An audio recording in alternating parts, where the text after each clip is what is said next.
Good afternoon, everyone. Good afternoon. The Clayton County Board of Commissioners work session is now called to order. The date is June 10th, 2025, and the time is 5:30 p.m. At this time, I will do roll call. District 1. Here. District 3. District 2. Here. District 4. Present. All right, thank you. All right, at this time, board members, we're moving on to item 3, the preliminary items to date. Are there any preliminary items for the June 17th, 2025 regular business meeting that you would like to discuss at this time, or even move to the regular agenda?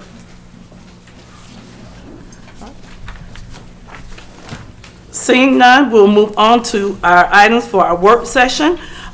Today we have with us Mr. Collie Greenwood from the CEO of MARTA, and he will come up to give his MARTA Q2 quarterly briefing for 2025. Come on up, Mr. Greenwood. Thank you, Dr. Henderson Henry. Thank you. And hello to the Clayton County Commissioners, Board of Commissioners. My name is Collie Greenwood, General Manager and CEO of MARTA. And online with us, we have our board members Katie Power and Valencia Williamson watching streaming, and I also have a number of esteemed colleagues here from MARTA, Stephen Parker and Carrie Rocha. Stephen's our Chief of Staff and Carrie's our Chief Capital Officer, who will be observing this proceeding as well. Thank you. I wanted to begin, if I can get the MARTA agenda up.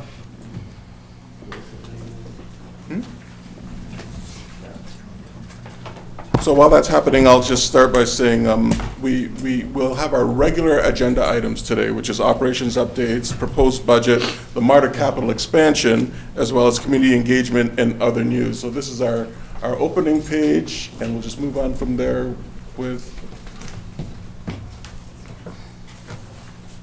Okay, so I'll just say next slide. Is that how it works? Okay, thank you very much. So that's the agenda as I've spoken of, and the next slide is operational updates. And the next slide from that starts what we normally start to talk about is our ridership. So a lot of good news here in the fact that ridership is stable and continuing to rise year over year. Not as quickly as we would like, but the really, and you'll see the cyclic dip that happens just leading into January each year from October or September to January. And if you'll notice along the x-axis, it happens every year going into the holidays. But we were alarmed at one point because you see that separation between orange and blue, where rail seemed to have been losing a lot of ridership.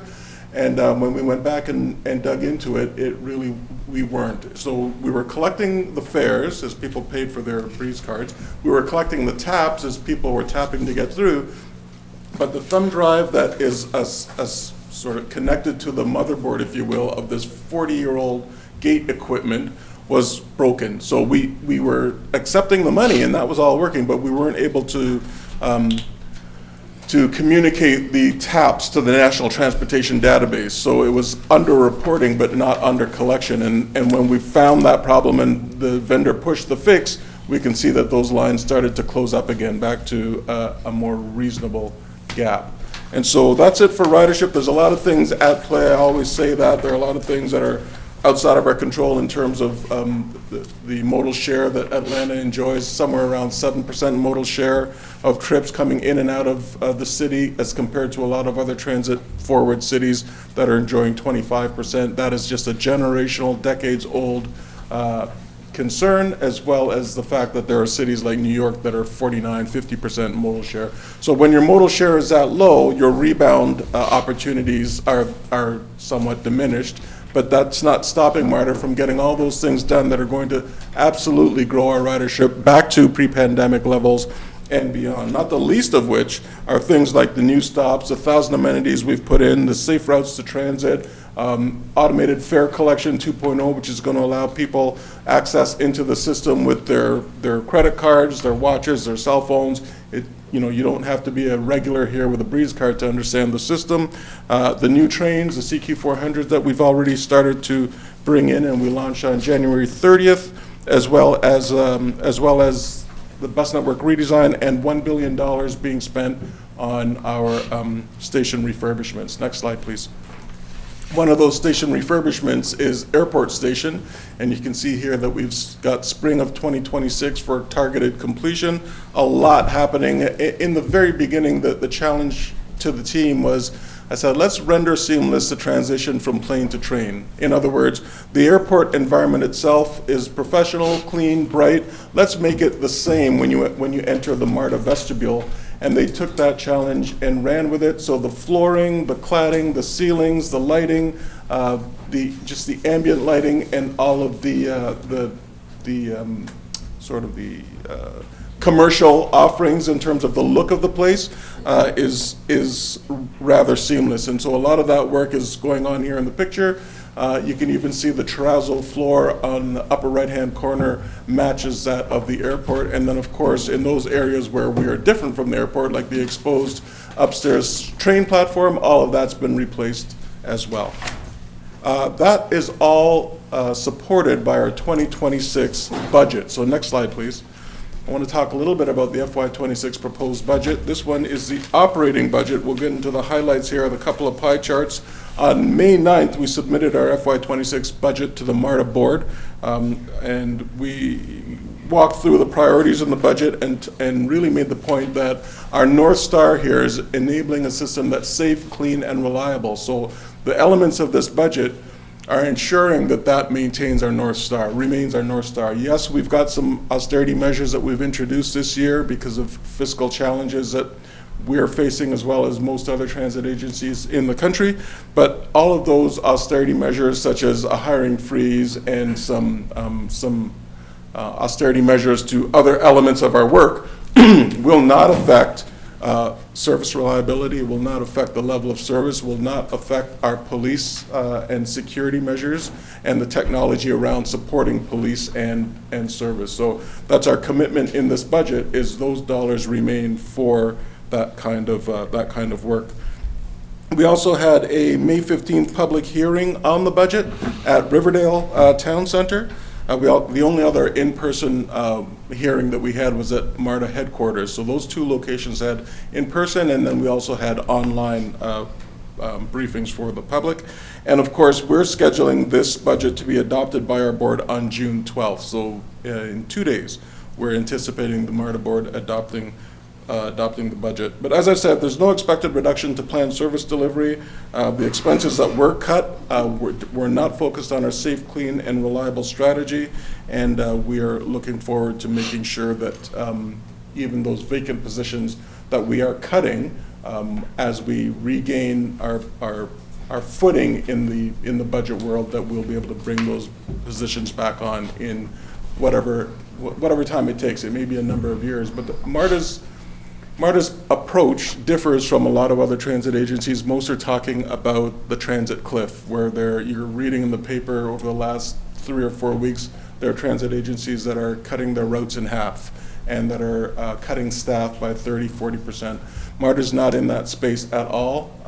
We are actually taking these austerity measures well ahead so that we never have to face those things, and so that's the approach that we're taking here. So you'll see that these things, if I can go to the next slide, are represented in chart form as well. So it's a $652 million balancing out in our revenues and our expenses, and you'll see it referenced here in revenues and expenses as well. I just want to draw your attention to the bottom right-hand corner of the blue box. Talks about some of those operating highlights and gets more specific about what we mean when we say safety, cleanliness, and reliability. Of course, we're going to remain fiscally responsible and deliver on the 15th Amendment obligations. So under the safety investments, police pay was one of those things that we really held on to. We increased the police wage such that I think last year we had about 15 officers leave MARTA to move on and work elsewhere because of pay.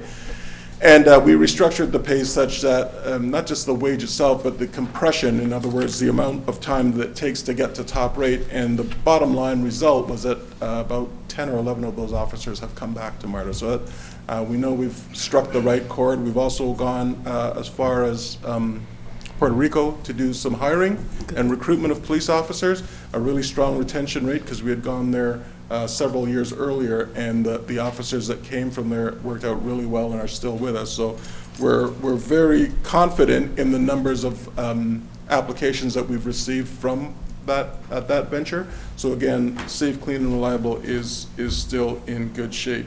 A lot of investment also for support of cleaning along the rail corridors, and we're excited about that. And we're also restructuring how we deliver our operations with a contract to one of our vendors who's going to come in and live with us for 6 to 12 months to make sure that all the practices that we've written out on paper are actually being lived in the shops and on the line and out on the routes. So to make sure that our service efforts are being maximized. So that's going on. And of course, you've heard about our improved rail headways. We've gone from 12 minutes to 10 minutes in the peak. That means if you take the red line, for example, you have red and gold, so that the integrated headways are now 5 minutes apart between trains if you're traveling in the cores. Similarly with east and west travel on the blue and green. Over to the next slide, we can start talking about the capital budget. And here, this is just a snapshot of the FY26 proposed budget for capital. It's continued rail rehabilitation to complete projects like 5 Points, projects like Indian Creek, and projects like the airport station with the photos that I had just showed you.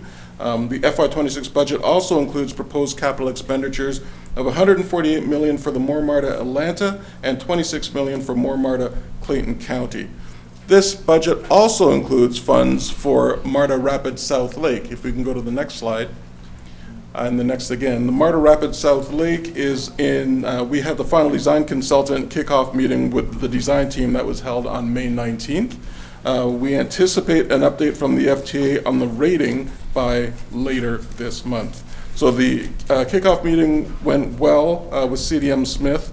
During the meeting, MARTA departments and staff provided an overview of the process and the administrative requirements of the project so that everyone was on the same page. This meeting was productive, and we're excited to move forward in this exciting next phase of the project.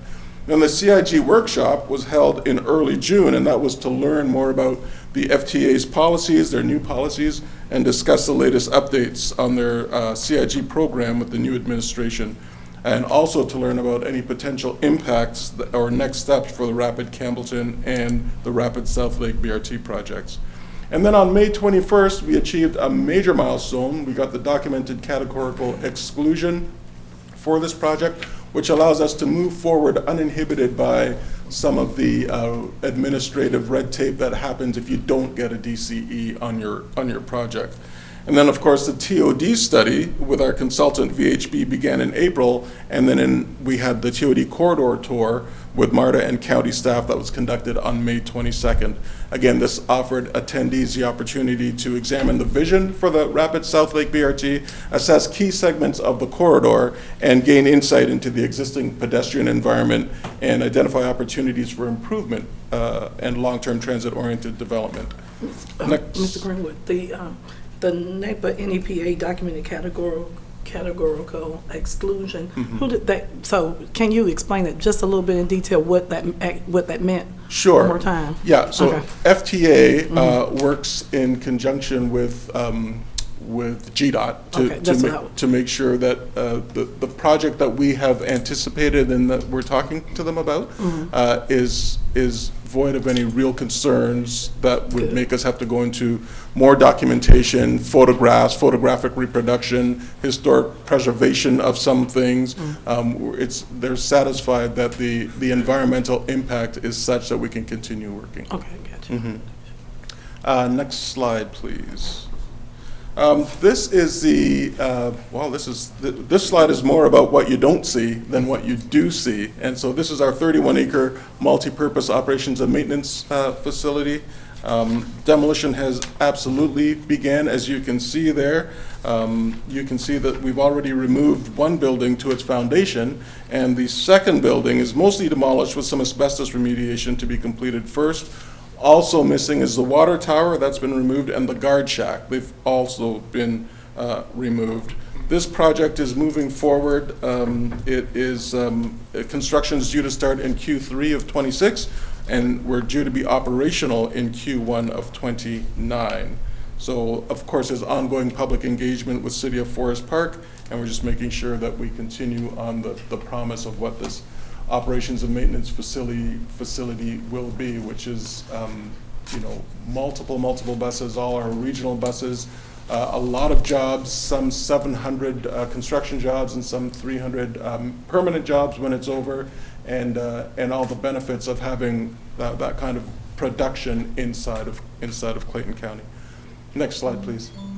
The Justice Center Transit Hub, that's moving along very well. 100% design and cost estimates were delivered in May. That completion also means that we'll put the RFP, or request for proposals, on the street in Q3. We're also happy to report that the secondary security fencing is up around this facility thanks to you, Clayton County. You can see that in the bottom picture here on the right. Again, this will be 8 canopies, real-time information screens, restrooms, passenger drop-off and pickup, lighting and landscaping for a better transit experience for our customers. Again, finished in December of 2027. We're doing all of this work operationally and capital expansion and all the things that we're talking about, while of course remaining true to our goal of being a strong, an agency with a strong engagement with the communities that we serve. So on the next slide, we'll start talking a bit about community engagement, and I'll just draw your attention to a few things that Marta's been involved with of late. Starting with this one, on March 19th, we attended the Citizens Advisory Board, their Q1 meeting. We provided an update on the Safe Routes to Transit Initiative, the Clayton County capital projects, and the Georgia legislative session. And then on April 9th, a member of the public engagement team tabled at Opportunity Clayton the retail and lifestyle tour. This was hosted by the Clayton County Office of Economic Development, and there we provided project information and MARTA giveaways. Next slide. Community engagement continued with Career Day at Unidos Dual Language School. That was April 18th. External Affairs and Bus Operations attended that Career Day. We shared information with students about the benefits of transit and the variety of career opportunities at MARTA. Yes, career opportunities for students that size, but you can't start too soon. On the next slide, just a few words about Gooder. On April 22nd, along with Madam Chair and Gooder, MARTA hosted a wonderful pop-up grocery market providing free groceries to 100 individuals and families, including everything from fresh produce, meats, and dairy products at the Flint River Community Center. In addition to groceries, MARTA provided free giveaways, including Loaded Breeze cards, and again, we had a member of our Human Resources Department present to speak to anyone interested in job opportunities or looking for a career at MARTA. This was the first of 7 Gooder events that will take place throughout the end of the year across Clayton County, and the next event will be, I believe, on July 24th at the Frank Bailey Senior Center. Next slide, please. In terms of other news, just one more thing to report here. Really excited to share that our marketing team won the 2025 American Marketing Association Award. This is the Atlanta chapter of the American Marketing Association, and the program was our MARTA Celebrates Civil Rights Bus Wrap campaign. So the award was presented on March 27th at the annual Amy Awards, and we couldn't be prouder of our team. This really was a true team effort, creatively honoring our civil rights leaders while reinforcing MARTA's connection to the communities that we serve. And with that, Chair, I'll return the floor to you. All right. Ladies and gentlemen of the board, are there any questions at this time? I start to the left of me, Commissioner Davis. I do have one, and it's pertaining to something that was not on the presentation. Sure. I've seen something circulating about the last week, and somebody sent me something about AJC. Is Clayton behind in any payments, or does they're not? No, I just no, want to know that's all I needed right there. Okay. Thank you. Yeah. Commissioner. Yes, and this may be better answered by staff, I'm not sure, but I called several weeks ago regarding a bus stop on Upper Riverdale Road in front of the new Clayton County, what is that, the building, anyway, you know what I'm talking about? I think so. Okay. Yeah. Okay. Has that stop been moved or? So that I'm on the right page, is this the stop that the customer didn't want the stop where it was because people were pooling on her property? No. That was No, my district. That was yours, okay. So then I'm not familiar with this one. Oh, okay. No, okay. So we'll get follow-up. So your question is? This is the school system's concern. Okay. About it being in front of the new development, I'm not sure what they call it, but it's, We'll dig, and then we'll call you tomorrow. okay. Okay? Okay. All right. Let's see. Okay, job fairs for the maintenance facility. I noticed you said like so many hundreds of jobs or whatever. Yes. Are we gonna have any job fairs Yes, here we in will. Clayton? Absolutely. Okay, great, let's see. Oh, and cleaning of the bus stops. Is that our responsibility or is that MARTA's responsibility? It depends on where, this is a perennial question that we get with all of our jurisdictions. You're talking about the bus shelters themselves? Yes. Benches, yeah. So in some cases, it's MARTA's through the vendor, the advertising vendor. Okay, And so we'll see it, we'll call them, they'll go out and clean it. It's part of the contract that we have with them. And in other cases, it's the jurisdictions themselves. So it really depends on where the stop is. What we have done is we've implemented a program now where all the bus drivers are responsible for calling it in regardless of whose it is. Okay. So when they call that into the bus control center can tell whether it's us to go out there and action it through our vendor, our advertising contractor, or if we need to make a call to the jurisdiction. So that's a relatively recent program, just so that we don't wait until there's a complaint to sort out whose it is. okay, so if I see this, You can contact MARTA and say, your Eyes On bus program failed in this case, and we'll have two things to do. okay, I'll call, okay, I know who I'll call. Okay. And I received a question earlier, well, actually last week, from one of my constituents who's also a member of the Citizens Advisory Board. And can I just read this to Sure, you? yeah, Well, yeah. some of it anyway, because it's long. In the past, I attended the MARTA headquarters meetings with access to the budget, audit, and capital projects meetings, which lately access has been denied. What agreement does Clayton County have with MARTA that prevents him or any other Clayton County citizen on the advisory board member from that access now? What is it they tried to access? A meeting? Yes, sounds like a meeting at the headquarters. Oh, if it was a board meeting, there's a public session for a board meeting, and then prior to that, there's a work session for the board members. So that, if they were trying to come into a closed meeting or to a committee meeting, which is not open to the public, then that may have been it. We'd have to know details about the date and what the topic was, because if it's budget, we in fact, as I said in the presentation, we had an open to the public budget Right. presentation. Okay, well, it sounds like this person has been attending these meetings in the past. Yeah. So I'll get more detail or have them. Absolutely. Contact Yeah, and somebody on especially if staff. they're a member of the Citizens Advisory Board, yeah. they actually get more access to some of the behind-the-scenes things. So it's Okay, be interesting to see what the specific issue was. okay. Thank you. Thank you. Thank you. Commissioner Reeves? Thank you for that presentation. Pleasure. Thank you. And Commissioner Allen, you have any questions at this time? No. All right, well, thank you so much. Thank you. All right. Ladies and gentlemen, next on the agenda will be number 2, Human Resources Benefits Enhancements, VERTA, and that will be from Marsh McLennan Agency.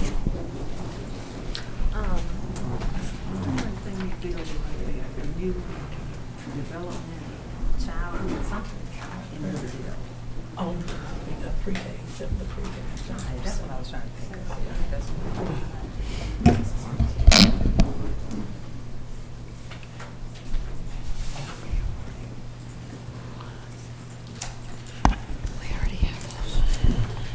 of. And presenting will be Ms. Pam Ambles. Well, good evening, Madam Chair, Vice Chair Reeves, Commissioners Davis, Allen, and Hambrick, and good evening to our Clayton County citizens. I do want to acknowledge my team who are here today, Ms. Angela, Ms. Tony, Ms. Noy, and Ms. Carol. My presentation will be short and interesting. Human Resources will highlight some of the wellness initiatives that we have offered. Wellness has become a critical part of our workplace culture here at Clayton County, and wellness is the main way to reduce healthcare costs with a focus on prevention. After my presentation, our consultants, the fabulous Mr. Jack Thompson from MMA, will present another wellness value add benefits for the board's consideration and support. And the good thing about this, no cost to the county.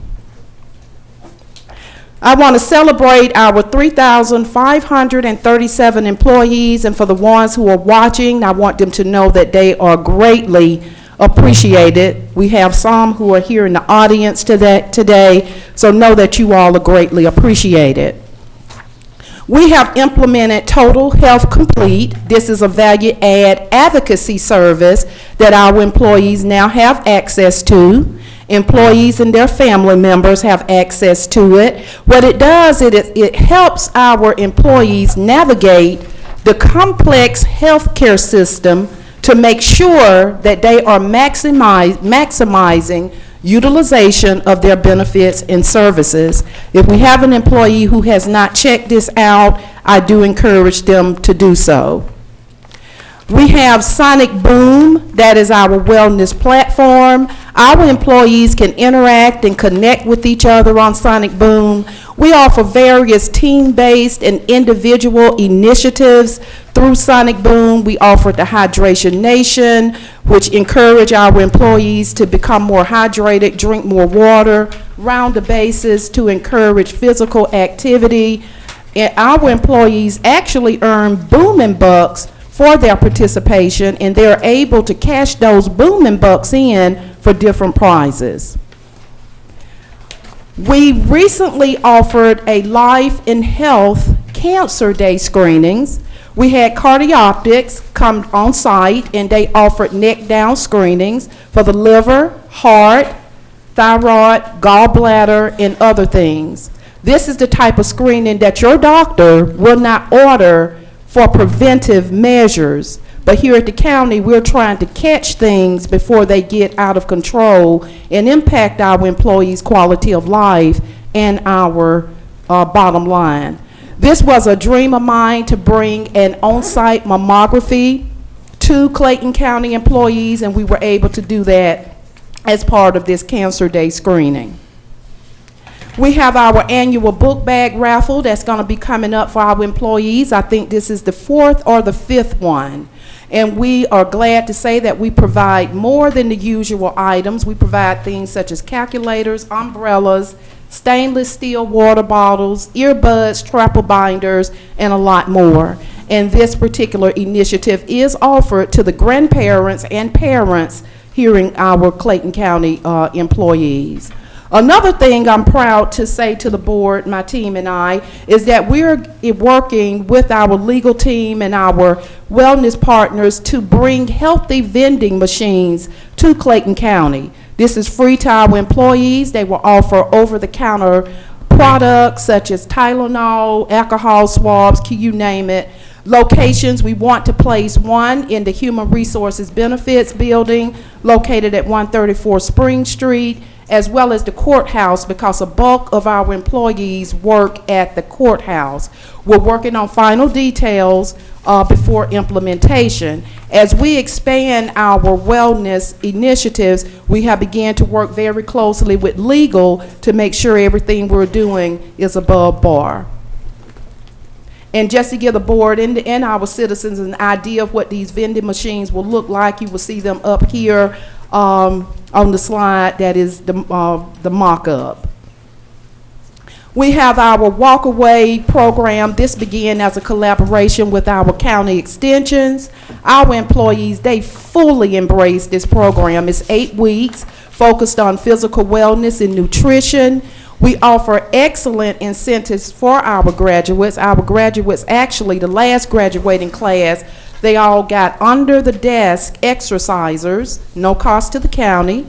We are in the planning stages to offer this program every 2 years. And here's a picture of the last graduates. Now you'll see one of our employees up there, bless her heart, very sweet, rarely smiles. Okay, won't call any names, but you can see, I can tell you she's smiling up something on this particular picture. And there in the corner, we have his face a little bit covered up, Edward Lance. He heads the wellness division. I just want to give a shout out to Edward. Lastly, we have our annual Employee Gratitude Day that's coming up. We offered our our very first annual Employee Gratitude Day last year. Over 1,000 employees and their family attended. We're talking catered food, DJ, Zumba, massage chairs, games, the whole 9 yards. I want to thank the Board of Commissioners again because last year, April 6, 2024, was designated as Employee Gratitude Day. So we have the next one coming up on August the 15th. Mark your calendars, Commissioners. We would love to have you all attend and support this event. VERTA is what we're here to talk about today, and Mr. Thompson is going to come up. Jack is going to come up. Diabetes is a very invasive disease. My grandson was diagnosed with type 1 diabetes when he was 6 years old. Diabetes is a very costly disease. Diabetes impacts our employees' quality of life and can impact almost every part of the body. VERTA is a program aimed at this segment of our population because diabetes is definitely prevalent in our employee population. VERTA is a win-win program. It improves the quality of life while reducing costs. We are so focused on prevention. If we can catch it early, $1 million claim can be reduced to almost to half that cost and more. So Jack Thompson, he's going to present VERTA to the board for your consideration and support.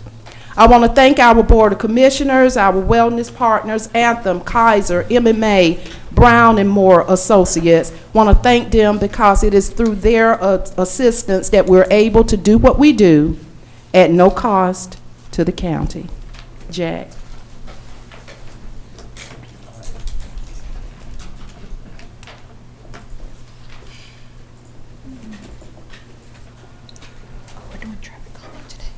Thank you, Director Ambles. Chairwoman Dr. Anderson Henry, Vice Chair Reeves, Commissioners Hambrick, Allen, and Davis, thank you for the privilege to be here this evening. Before we get started on our presentation, I wanted to congratulate you on a very successful golf tournament yesterday for the benefit of your public safety employees. We had fun. It was a little warm, but enjoyed the event, and hopefully that will be helpful for funding the various programs for your public safety employees. The purpose of our meeting today, as Director Ambles mentioned, is to talk about VERTA. It's also a fulfillment of our commitment to meet with you on a quarterly basis to keep you abreast of what's going on and to provide some details. Certainly this is a benefit enhancements. As Director Ambles mentioned, we have a lot of partners that we work with. I wanted to recognize Maureen Rosen here. Not much gets done without Maureen's involvement, and Tanisha Gamblin, as well as Rory Callahan and Mike Brown at Brown Financial. If you can move to the next slide, we're going to talk about VERTA. This is their pre-diabetes, diabetes management, and weight management program. This is an enhanced level of care for the benefit of your Anthem members. You'll see in a minute, these are for members that are insured by Anthem that are 18 years old or over or older. We'll talk about cost projections and savings, and although the cost of this is being funded by the wellness dollars that have already been allocated It's very much a compliance matter so that you know what the expenditures are, and then we'll talk a little bit about member enrollment experience. So what is Virta Health? And it's a life-changing program that helps members lose weight and to reverse type 2 diabetes. And a lot of people are not aware, but you can actually reverse type 2 diabetes. It's not without some effort for sure, but that's a great thing to do. And they base that on evidence that they have in terms of how to impact behavior, and not only to do it for a brief period of time, but to sustain that over a long period of time. It's hard to turn the TV on and not hear about GLP-1s. You may know them more familiarly with Ozempic or Wegovy or Mounjaro, but when you get on those medications, they're expensive and there are side effects from those. And so if we can help people either prevent getting on those medications or getting off of them, I think they're healthier and it will save the county money. There's very much a dedicated team within the Virta Health team to help craft personalized care plans and also to help people learn how to eat. And if it weren't for my wife, I don't think I would know how to eat better, but she's pretty insistent on that. But some people don't have someone like that, and so we would help them do better in that regard.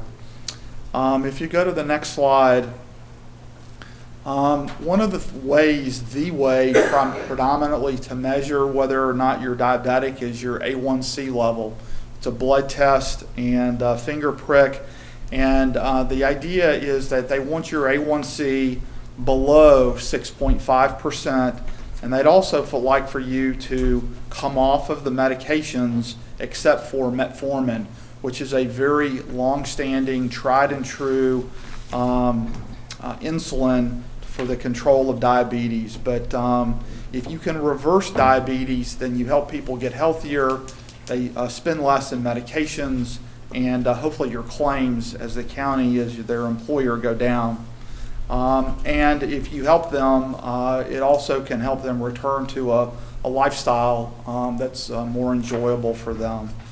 If you go to the next slide, one more, who's eligible to participate? So these are members, employees, spouses, children, dependents that are 18 years old or older.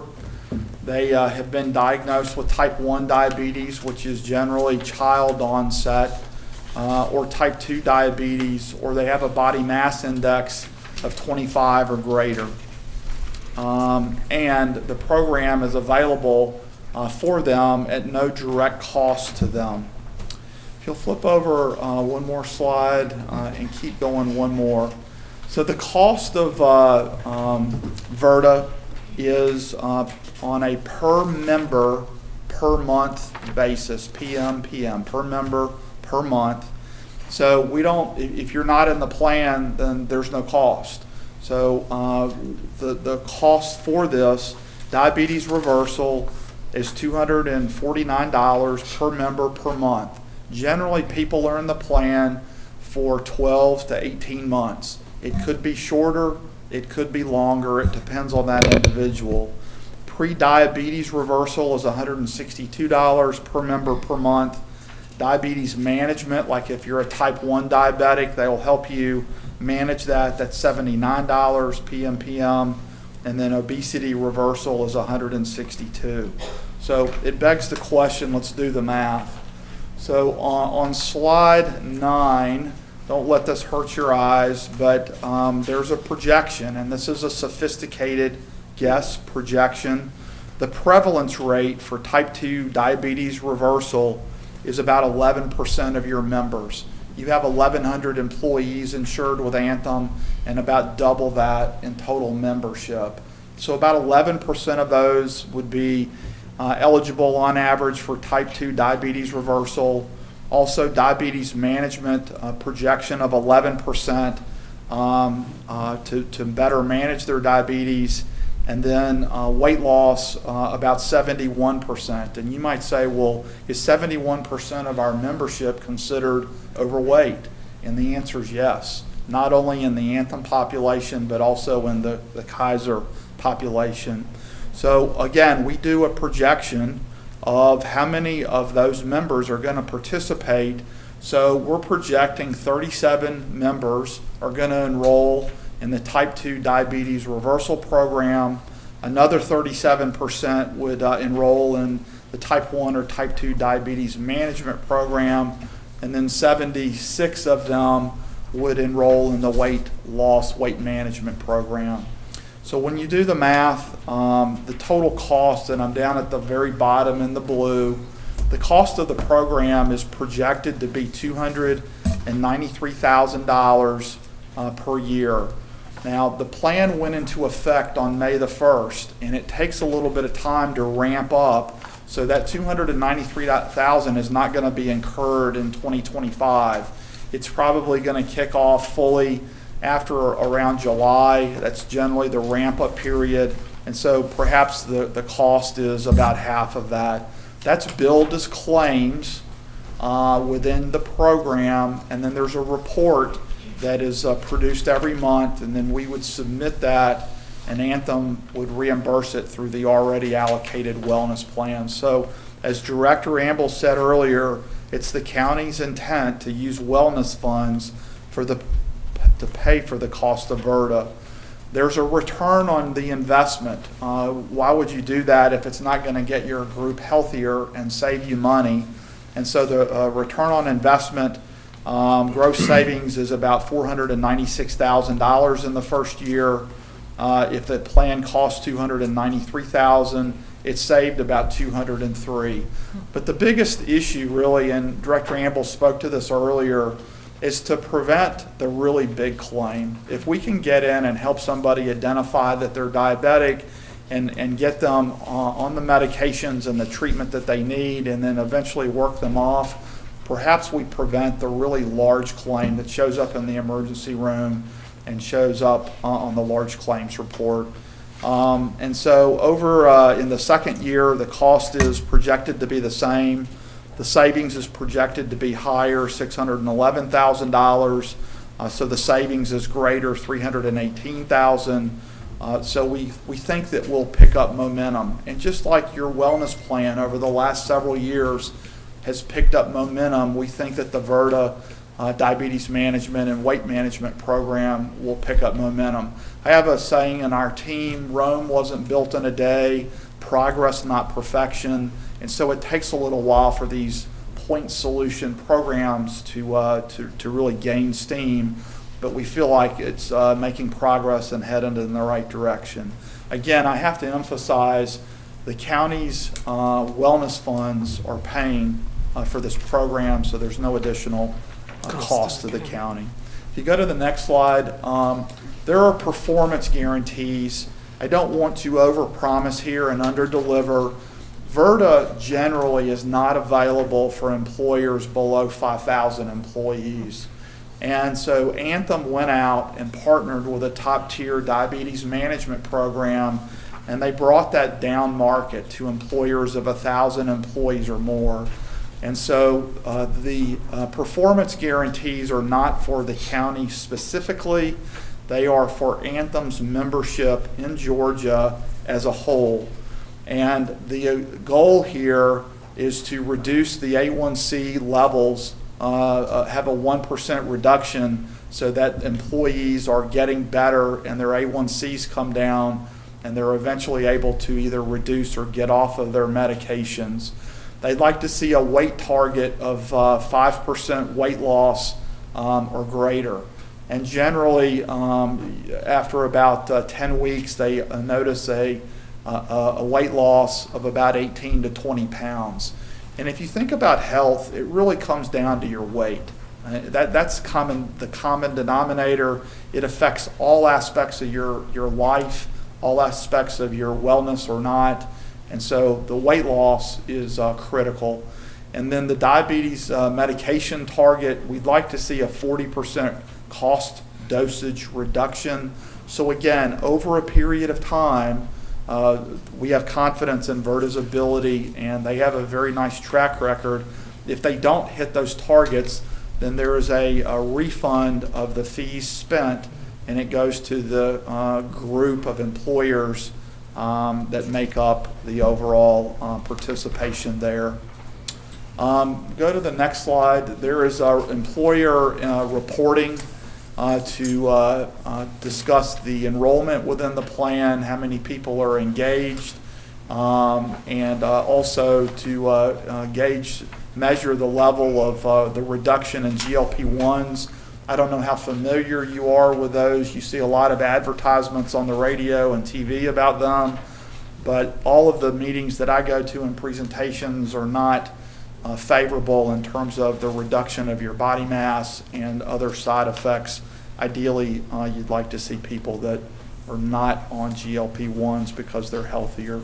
If you go to the next slide, one more, member enrollment experience.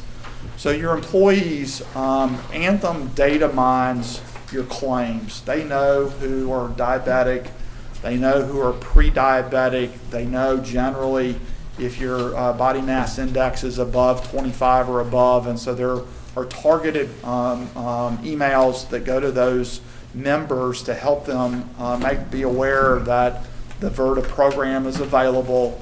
If you click on this code or the web link or load that into your browser, your web browser, and I apologize to you, apparently our printing department and bonding department left this off, but we'll push out a electronic copy of that. If you click on that, it's about a 4-minute video that will provide you with education about the program. Go to the next slide, please. So what's included in a care program? Again, you got a custom program for you. All of the participants, you have to qualify. You get the email, you contact VERTA, and they confirm your body mass index is above 25. You're either type 2 or type 1 diabetic or pre-diabetic. If you qualify, you're going to get a weight scale and a blood glucose monitor that syncs with your phone. You also have one-on-one health coaching support, and then you have a plan that's backed by the research that they do and medical providers to reduce unwanted medications. And that's the goal, is if we can safely reduce your medications under the supervision of your physician, then that would be great. And it's no cost to you directly. The per member per month costs are paid through claims, and then each month we submit that for reimbursement from the wellness program. Go to the next slide. These are just pictures of the glucose monitor, meter, the weight scale, and then you get some educational material about how to eat healthier. I've always thought lean and green. A lean piece of beef, a couple of green vegetables would be a great idea. After, of course, I had fried chicken a couple of days ago. So, it's a discipline there. Can you go to the next slide? And then this is the weight loss. In 10 weeks, VERTA members lose on average 18 pounds. I'd love to lose 18 pounds. And also reduce their A1C by 1 percentage point. And 87% were able to stop or reduce medications. And consequently, that generally helps them with sleep and blood pressure. And boy, if I don't get a good night's sleep, it's generally not a good thing the next day, so that's important too. I think, are we at the end here? Yeah, so that's everything. I've said a lot. I'll pause there and see what thoughts, comments, or questions you may have about the program. All right, board members, are there any questions at this time in regards to the VERTA program?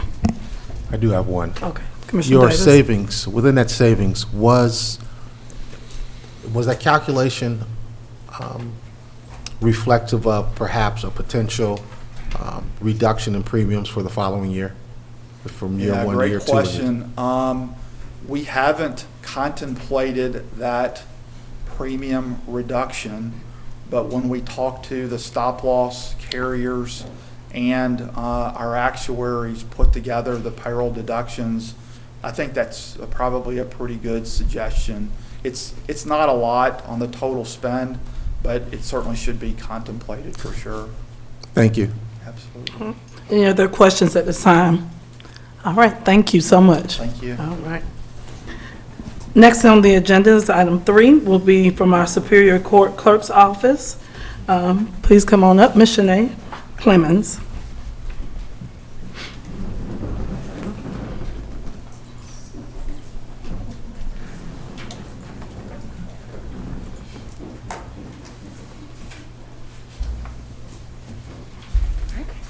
Good evening, Chairwoman Anderson Henry, Commissioner Reeves, Commissioner Allen, Commissioner Hambrick, Commissioner Davis. Thank you so much for allowing me to be here this evening. I am the Clerk of Superior Magistrate Court. As Chairwoman stated, I come before you this evening to respond to the resolution to sever the Clerk of Superior Court as the Clerk of Magistrate Court. First, I would like to share with you the office description, including some functions, departmental issues, and goals. No, you can go back to the next, yes. The Clerk of Superior Court is a constitutional officer charged with the care, custody, and control of the official, judicial, and real estate records to maintain, duplicate, and make available for public inspection. The Clerk of Superior Court serves as the checks and balance system for the judicial branch of government. Next slide. The Superior Court Clerk's Office plays a crucial role in facilitating access to justice, maintaining court records, and supporting the efficient operation of the judicial system. And these are some of our functions, just to name a few. Next slide. Some long-term departmental issues that have affected the Superior Court Clerk's Office are technology integration, our security and privacy of data, workflow efficiency, resource allocation, customer service, access to justice, legal compliance and policy changes, staff training and development, collaboration with stakeholders, case management system upgrade, and our emergency preparedness and continuity planning. Next slide.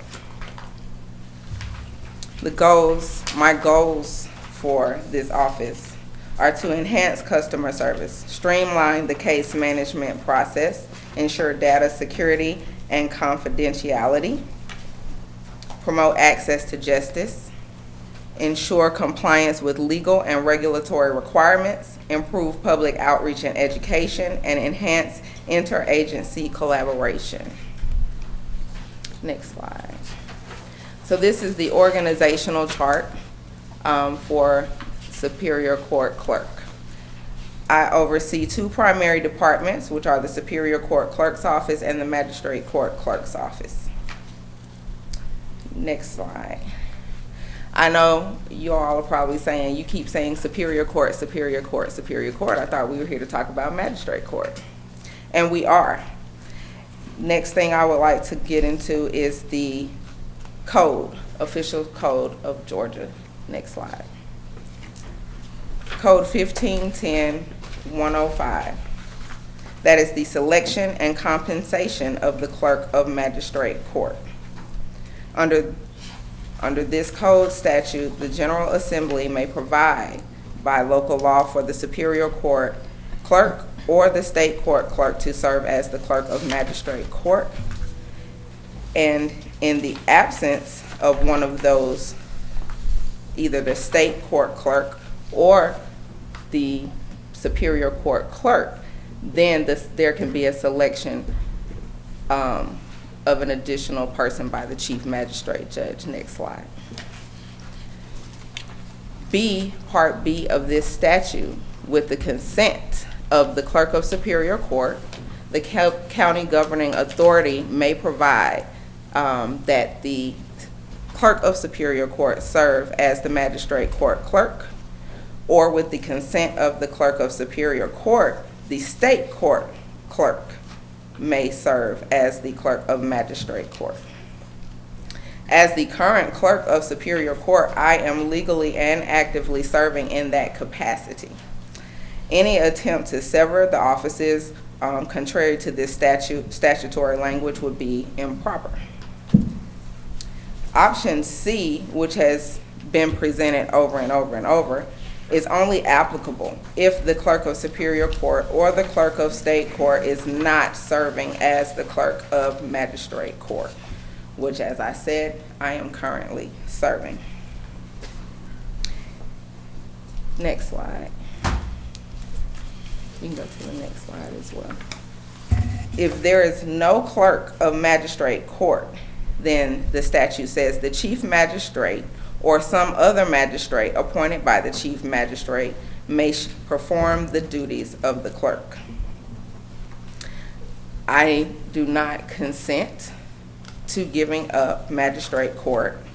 I want to go on record as saying that there was never an official discussion before the resolution was brought before you all to vote on this resolution. Next slide.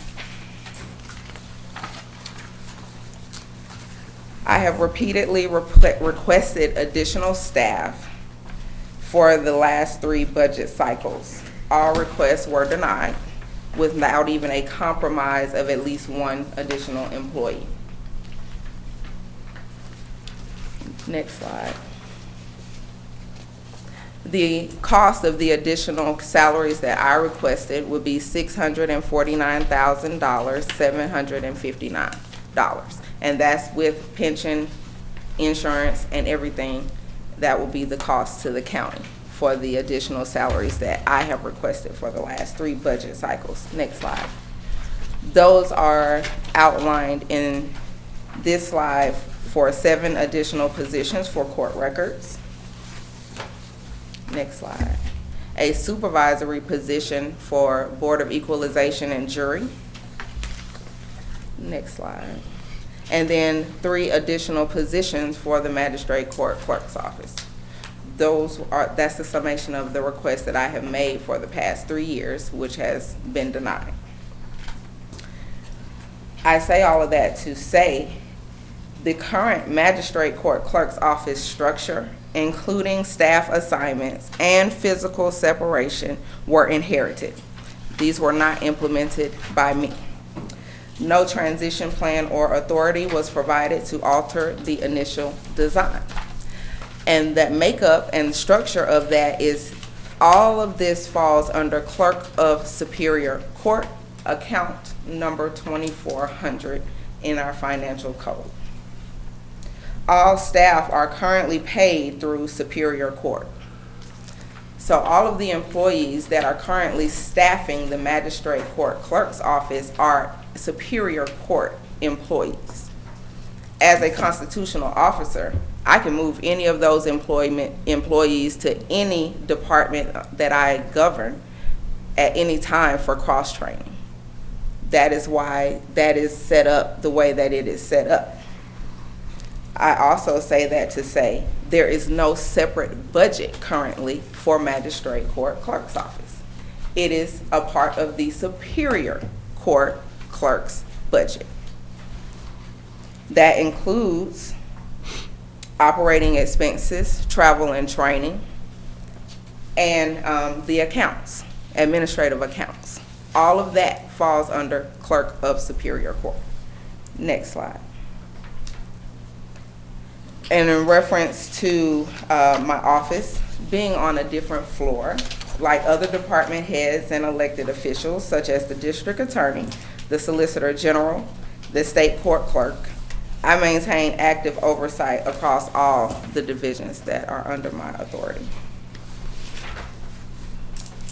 The notion that separating the Magistrate Court Clerk's Office is budget neutral is factually incorrect.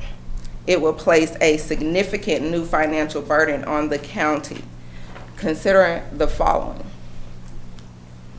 The option that I am asking is for you all to decline the severing, grant the Superior Court Clerk the additional requests that I have asked for staff, as well as training and travel over the last couple of budget cycles. The maximum cost to the county would be $650,000. That will be a one-time cost, and the existing structure would remain intact, and there would be no new administrative overhead. Now, the requested resolution provides a base salary for a new clerk of magistrate court at $100,000. That base salary does not include pension, insurance, all of that would need to be added to that salary. It also does not include the required administrative staff. They would need to have a separate financial person, whether it's a CPA or somebody to run the finances of magistrate court, separate from the judge's chambers and separate again from superior court clerk. That is what would need to be required. They would also need the technology, equipment, and training. When you take into effect the cost of all of that, that's going to be over $2 million annually against the county for startup. And it's going to continuously increase as the caseload increases and as they solidify and get set up in that capacity. Additionally, like I said before, our operating budget now, the supplies, office supplies, travel and training, and all expenses that govern these 5 departments that I listed in our organizational chart currently come strictly from the Superior Court Clerk's budget. And so with all of that, I am asking that you deny the request to sever and provide the requested additional staffing, training, and travel, which would be significantly cheaper to the county. The operational and financial consequences of severing the magistrate court clerk's office are significant, and they're unsustainable. And most importantly, they're contrary to the Georgia law and the statute that has been provided. I remain open to working collaboratively towards improvements within the law and our existing fiscal structure. However, I can't support or comply with the actions that violate statutory mandates or undermine the authority of the constitutional officer. I thank you all for your time. Do you all have any questions? All right. Ladies and gentlemen of the board, are there any questions at this time? All right. Commissioner Reeves? Oh, yes, I have a question for, I guess, our, I don't know how to address you. It's not. The attorney? Ms. Bernard? Okay. I'm like, is it interim senior judge? No, okay. Ms. Bernard, come up. So in reviewing slide 8 under code section 1510-105, it mentioned in the absence of local law, the selection and compensation of the clerk of magistrate court shall be provided by subsections. So I know that Madam Clemens, you mentioned subsections B, C, and D, but I wanted to get a better understanding of the first, in the absence of local law, the selection and compensation, that paragraph there. Yes. I believe this question was already addressed in the previous work session when it was. I was out, yeah. Oh, yeah, when it was, when the Clayton County Chief Magistrate Court Judge presented, and it's my understanding, based on the recommendation from Attorney Charles Reed, who is the Chief Legal Advisor of the county. Right. He stated that he believed that both sides could make an argument for their position, and so because of the fact that there may be pending litigation, the staff attorney is not taking a position on whether or not either position is supported by what they state is the law. All right, thank you. All right. Any other questions? Yes. All right. Commissioner Davis? You spoke of an inherited process. We know this was created back in the 1990s when the population was a lot less here in Clayton County. Is it time to begin to reevaluate this and look at it for the purpose of workforce efficiency, workflow efficiency? I don't think so, no. Our office currently works very efficiently.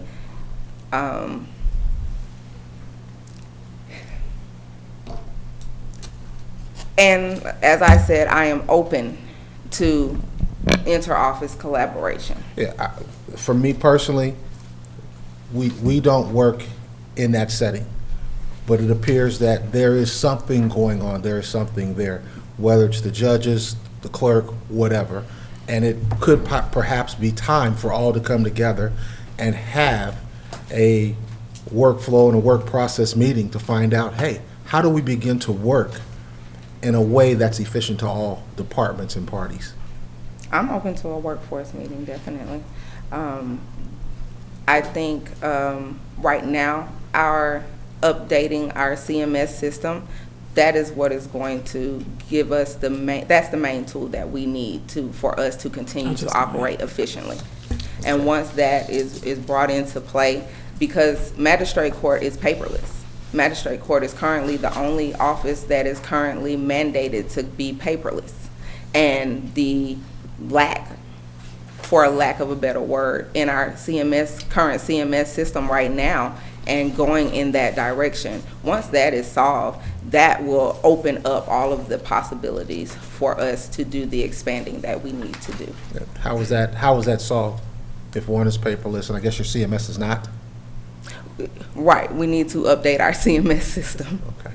But we currently do have Georgia, eFile Georgia through Tyler Technologies, and that is what is sustaining us right now.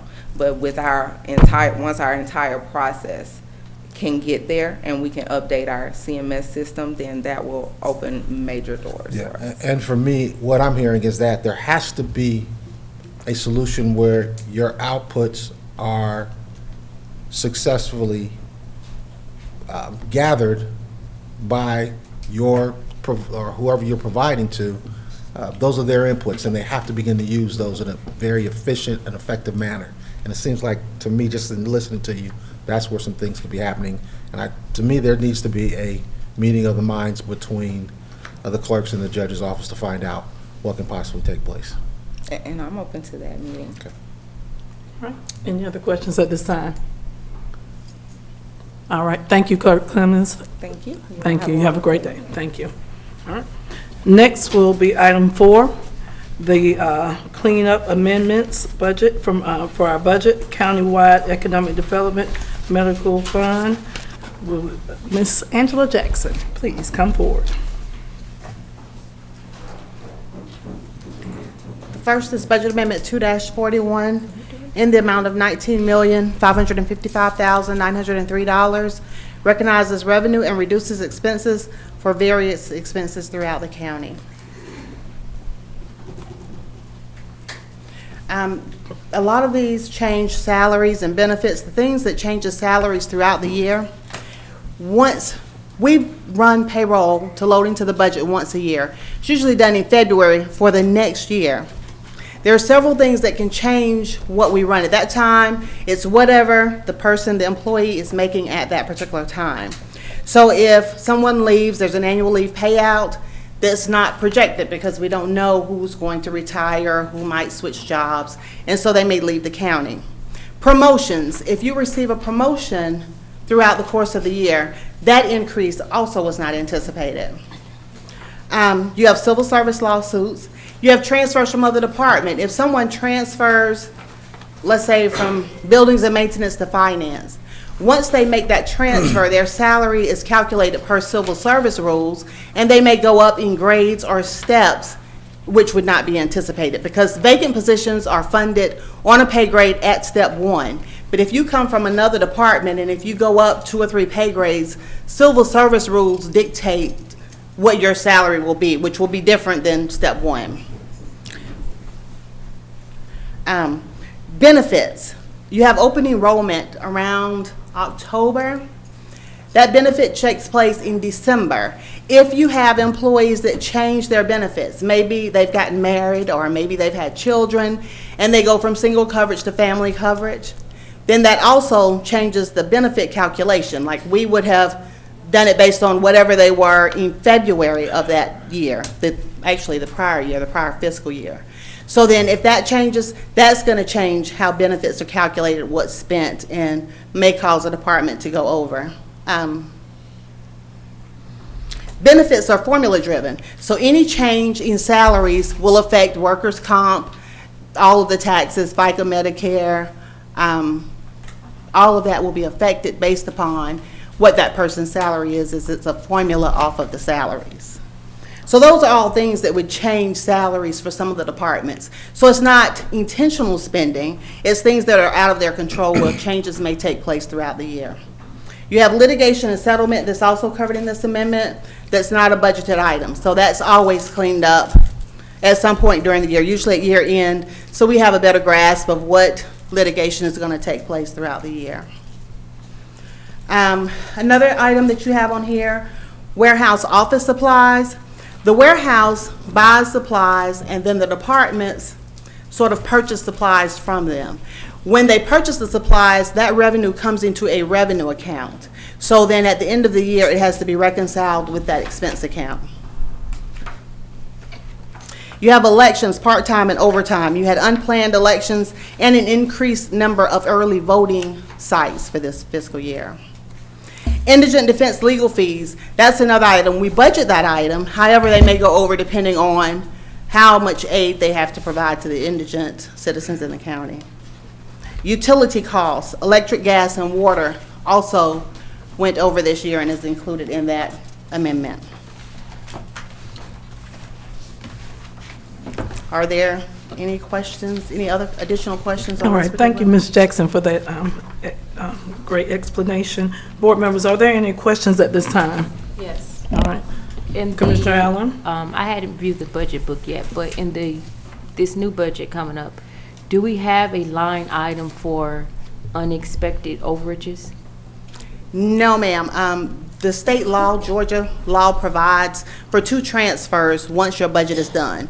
One of which is line item transfers, which can be done by the budget officer. So the department would initiate it, the department or the office would initiate that line item transfer, and then it proceeds through workflow to include finance and the budget officer.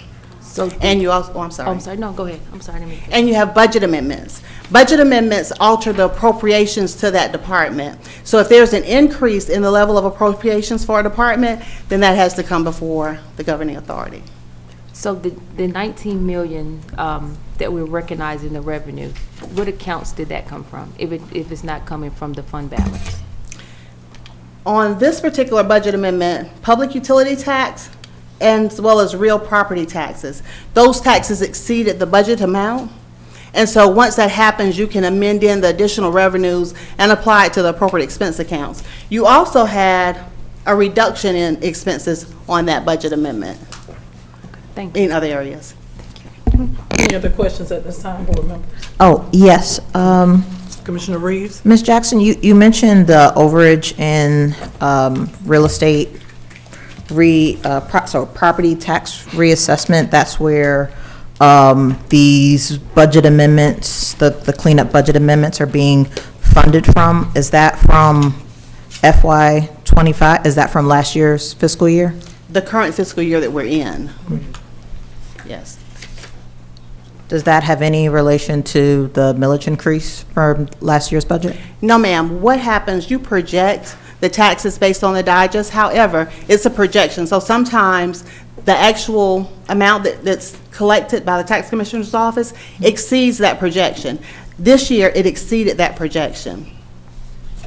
And so once that happens, you can amend those revenues in to cover expenses that are anticipated throughout the year. What are the other options that the board has for those overages? So if there is an additional amount, or there's an increased amount of collections than were projected, what are the options to do with those funds? Are they already allocated to a particular line item? Like, I understand you said that there was money available because there was a higher amount of collections than projected, but wouldn't the board have the opportunity to decide what to do with those overages?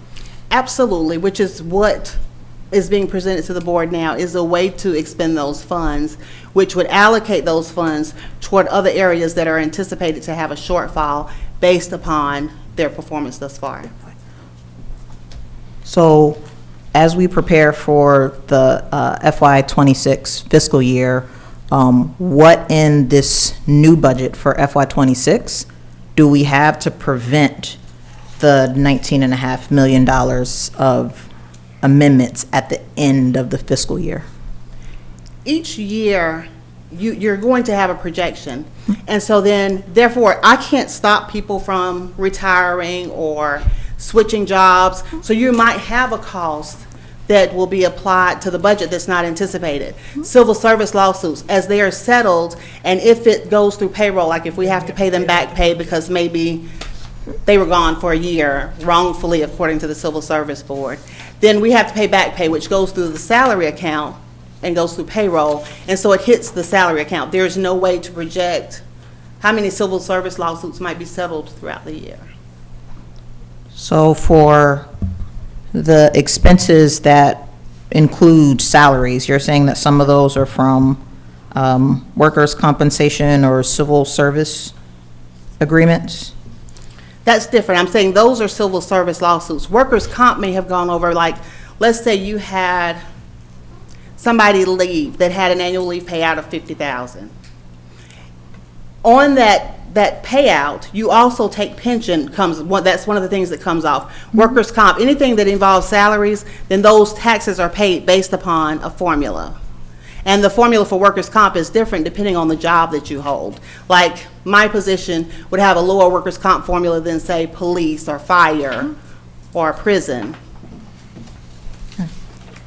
And I just want to follow up on the question that I had asked at the last meeting that we had when we discussed these. What do the conversations look like between the budget analysts and the departments around these budget amendments? Like, what do those conversations specifically look like? You mentioned that there are budget analysts. I've met them. They might be in the room. But what do those conversations between the budget analyst and the departments look like once we get to the end of the year and the board has to make a decision on these budget amendments? There are conversations that happen throughout the year. The budget analysts, there are 2 budget analysts, and they're assigned certain departments throughout the county. Every month, there's a report that's done and sent to the various departments.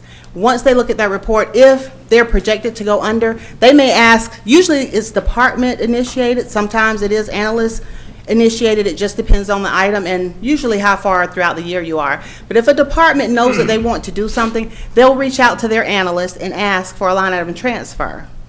And they'll put it in the system. They have to attach a memo explaining why they need the transfer, and then that item works its way through workflow. Goes to the department first, they have to approve it, it comes over to the analyst, and then the budget manager, and myself, and the chair.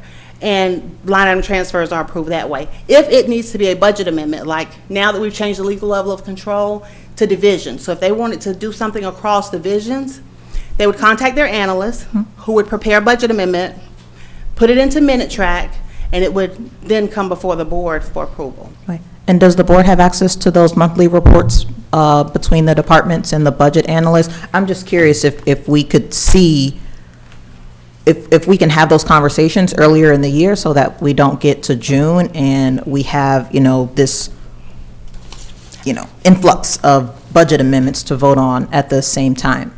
Are the monthly reports something that's provided to the commissioners already? Did I miss them? No, it's not, but I can definitely have them add you to the email with those reports. Okay, that would be great.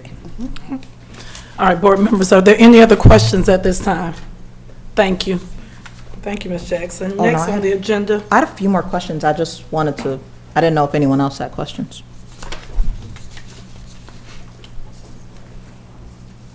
No. How many more? Oh, a few. Okay.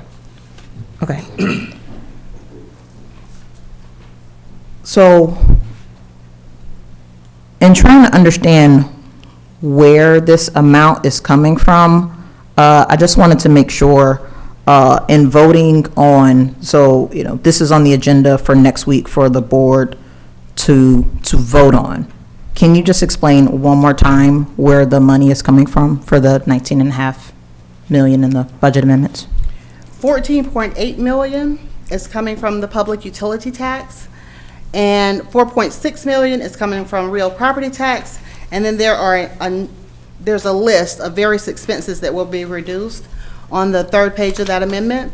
Group insurance benefits for internal audit, $8,800. Internal audit FICA Medicare, $5,000. Internal audit pension benefits, $14,000. IT FICA Medicare, $8,000. Library Forest Park full-time salaries, $45,000. Aging regular salaries, $10,000. So when did the board know that we had $4 million in excess real property tax collection? When was the board made aware? The board is aware at this time, but any time, I mean, I guess you have not been made aware, but there are several items, there are other items that we could have even listed as reductions in expenses that we could have done. It just would have made the amendment a lot larger. So I guess how would you like to be made aware? Maybe that's the question I should ask. Because there are Regular revenues- updates about how much money is left over in the budget so that we can have so the board can have conversations throughout the year about how to allocate $4.6 million.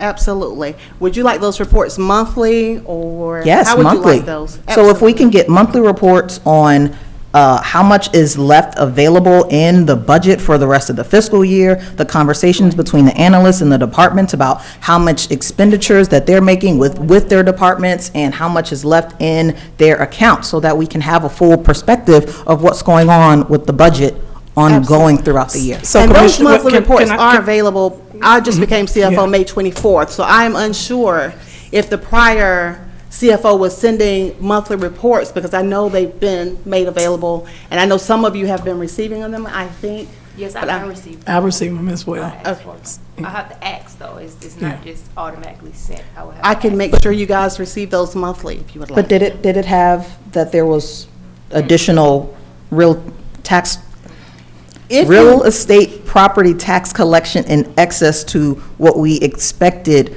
for the FY 2025 fiscal year? That means the county had $4.5 million that we could have decided how we wanted spent throughout the year. When you're reviewing the reports, it shows the budgeted amount and it shows the actual. If the actual is larger than the budgeted amount, then you have those funds available in the revenue accounts.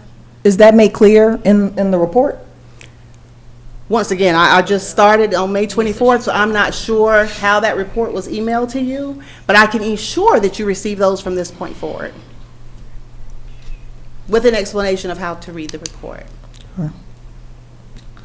So, two more questions. It was around professional services, litigation, and settlement. Just to follow up to Commissioner Allen's question about how the county can better anticipate in the upcoming budget, how to budget for the county as an organization.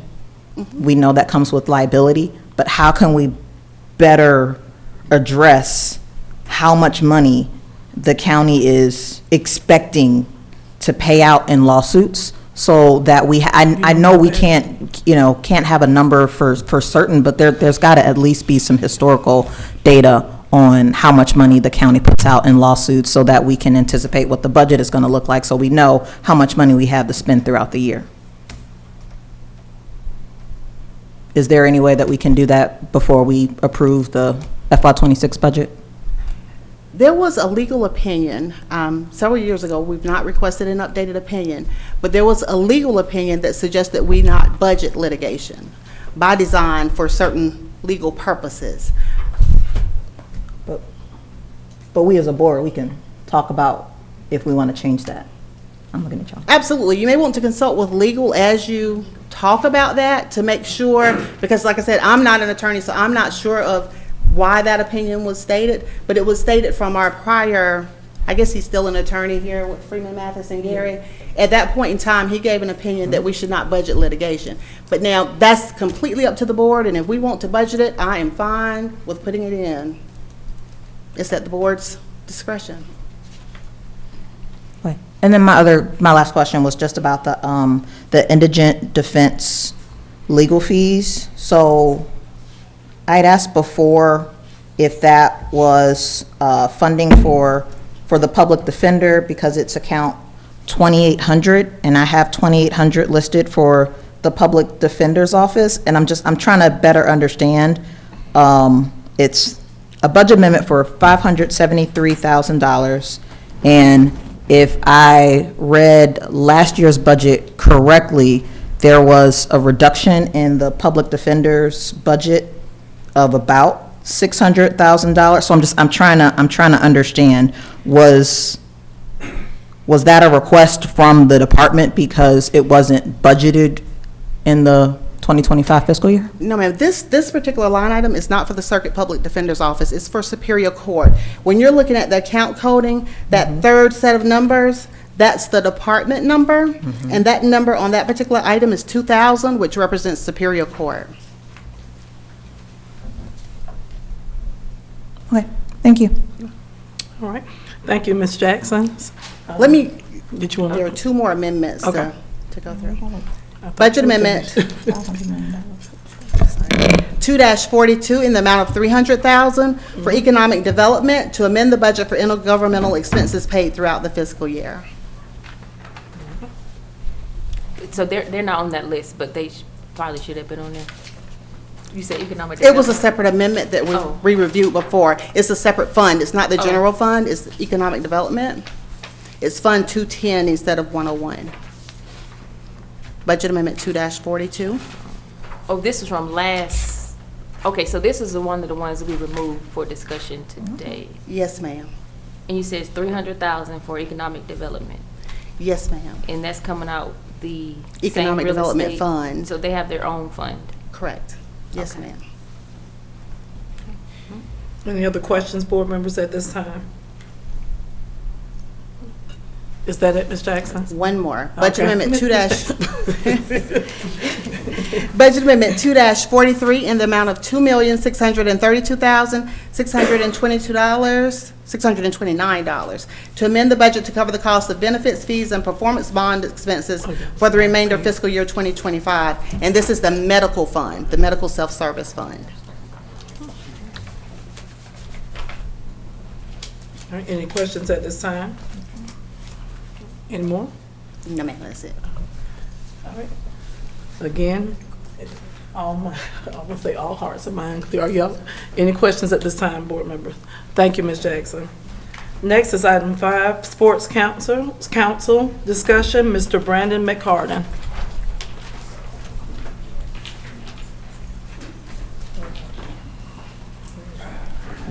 Good evening. Good evening now. Good evening, Vice Chair Reeves, Commissioner Allen, Madam Chair, Commissioner Hambrick, Commissioner Davis. How's it going?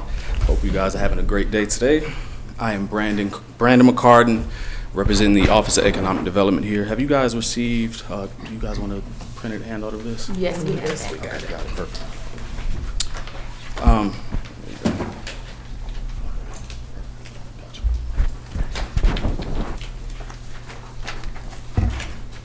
All right, I am here to speak about the Clayton County Sports and Entertainment Council initiative today. And this is something that I am passionate about, very passionate about.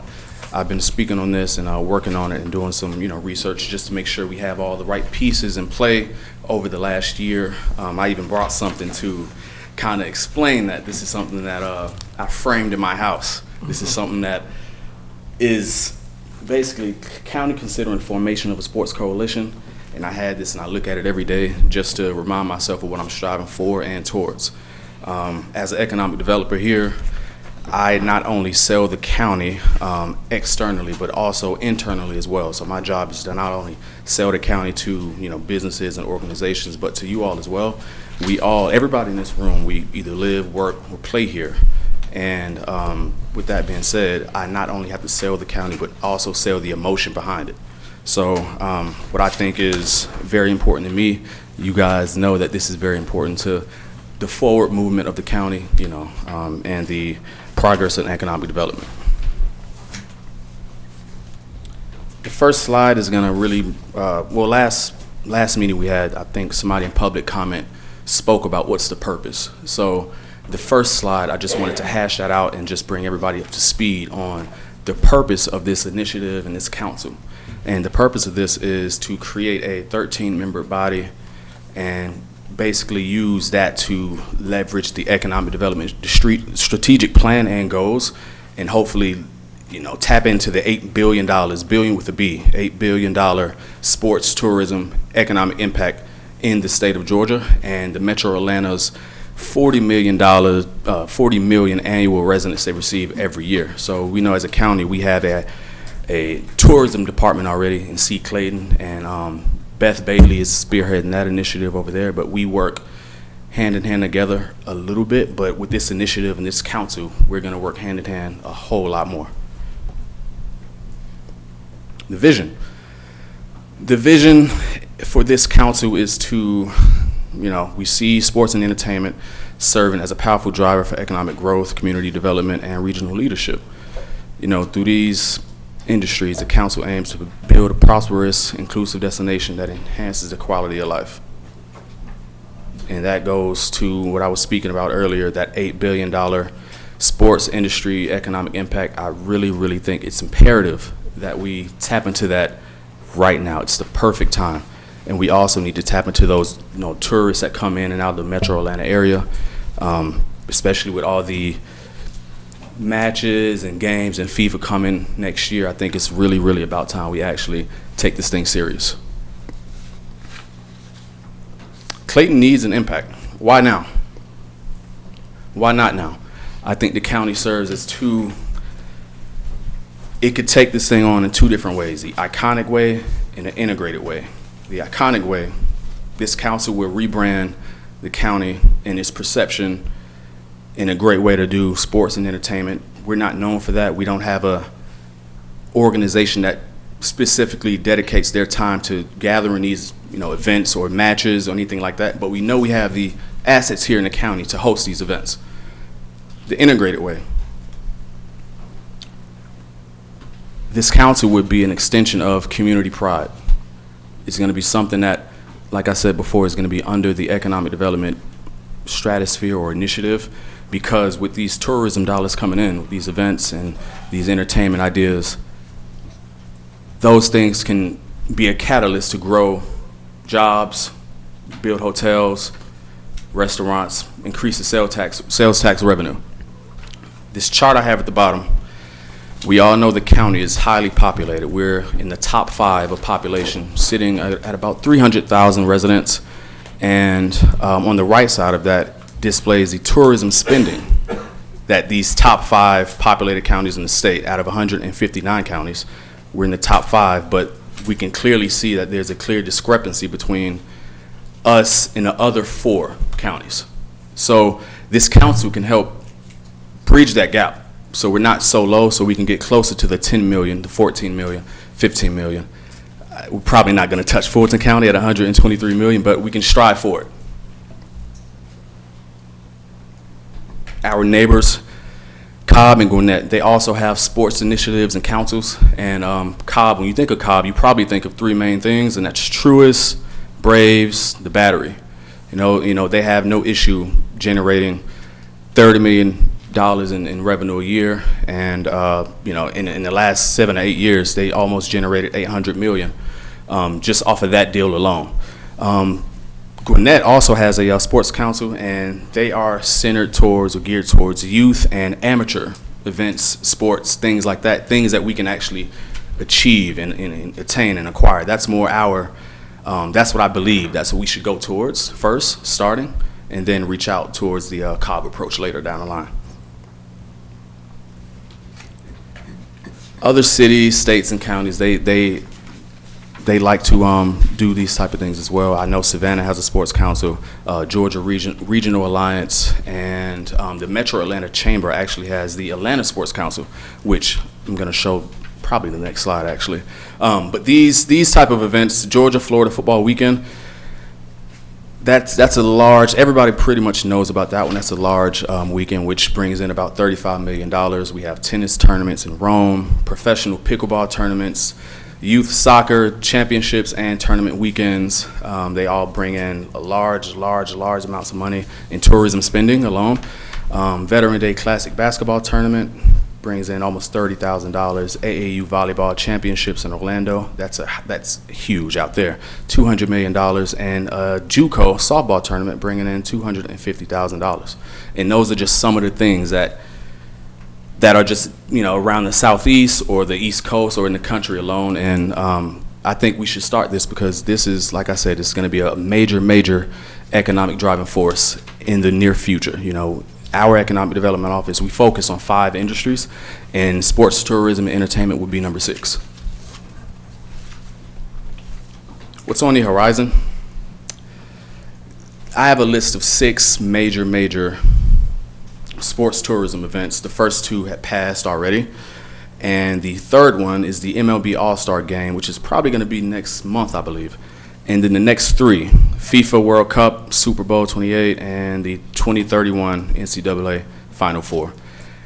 These aren't our events. These are more so the events that the Metro Atlanta Chamber and the Atlanta Sports Council kind of recruited, but it gives us, it puts us in perspective to know what audience is coming and how we can leverage them, or who we need to basically capitalize on in the next couple of years. Our target approach, and this is basically the sports we're going to be looking at.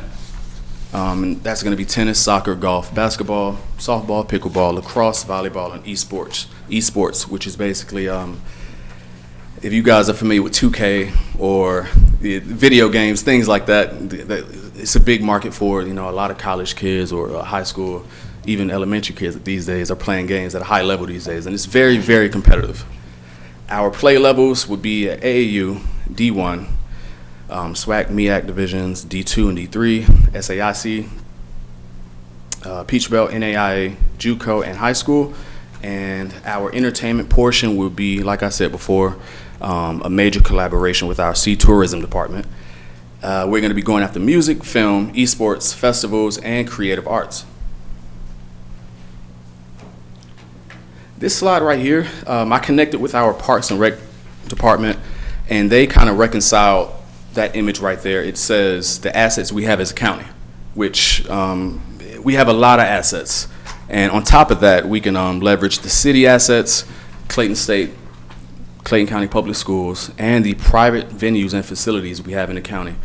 Just the other day, I drove down Jonesboro Road, about 2 miles from here actually, and I came across Jonesboro Logistics Center, regular center, until I walked inside. It's a volleyball venue that they was having an active tournament, about 15 to 17 courts, and they bring in a large amount of money. And the company that is a tenant in this space is called Tsunami Volleyball. So I think that's one of the hidden gems we have in the county. I'm sure we have a lot more all over, but that's something that the council will be over. Our projected impact, year 1 and 2, we're going to be reaching out to, we have conversations already going, and a lot of the legwork already done with a youth golf tournament, youth tennis, and women's volleyball for that first year. Probably going to receive a return, maybe about $450,000 to $800,000. In that second year at $800,000, we're going to be reaching out to lacrosse organizations and girls flag football. We have 2 to 3 events in sports dedicated to women because our county is predominantly female-based at 53%. We are the highest female-based county in the Metro Atlanta area, so we definitely want to cater to our community base still, while still reaching out to outside organizations. And then once we bring in these matches and these games and these events and these even concerts, neighboring counties receive a return on $5 to $7 for every dollar that they spend in tourism money. So just doing the math on that, in year 3, 4, and 5, the more we spend, the more we actually make an impact and the more we receive. I have these last few questions as additional info, just in case anybody wanted to look at this last slide, but I don't necessarily have to go over it. And that concludes my presentation. Thank you. All right, board members, I'd like to open up the floor for any questions at this time. Commissioner Davis, I'll let you start. Thank you, Brandon. Appreciate this. For me, I think this is something that's really worthwhile that we need to really begin to look at. When you have an $8 billion market and we're seeking not to play in it, shame on us. And I think this is just a time that we begin to take that step foot forward and to make an impact here. I think it's an easy impact, an easy gain, and I thank you for moving forward with this. Thank you. Commissioner Harris? Yes, will you tell me more about this 13-member council? Yes. How is it comprised and comprised of whomever, and the responsibilities and contact? Just tell me about that. So this initiative is going to be hosted and spearheaded under the Economic Development Office, proposed under the Economic Development Office, and the board members will be unpaid board members of 13, and we're going to have the best of the best. So the board can elect or appoint somebody. We're going to have somebody from the school system, hospital, somebody from the 7 cities, all the above, and we're not going to restrict anybody from being not eligible to be on this board if they don't stay in the county, basically. So we're going to open it up so we can get the brightest and best and the cream of the crop to help bring in these teams, these games, these events. We're going to have the council to collaborate with the school system to help fill that arena when it's built next year, because I don't think we have anybody county-wise doing that officially with the school system. I think the school system they might have their own marketing department or their own management company to fill those seats. But as far as us, I'm sure we might want to host some things in that convocation center as well. Yeah, and we have 20 free days that Really? we can make money at the convocation center, which I've talked about. So and this council can help lead that, so we won't have to do any of the county won't have to do any of the heavy lifting. They would do things like the expertise. These members. Yes. Will they be experts in what areas? Any and all areas, sports, creative arts, maybe specific sports, financial duties. We might have to find ways to create this thing to where it's sustainable in the near future. We might have somebody that's good in operations, business management, sports management, all the above. And who will choose? Yeah, who will choose? I mean, how will you get these members?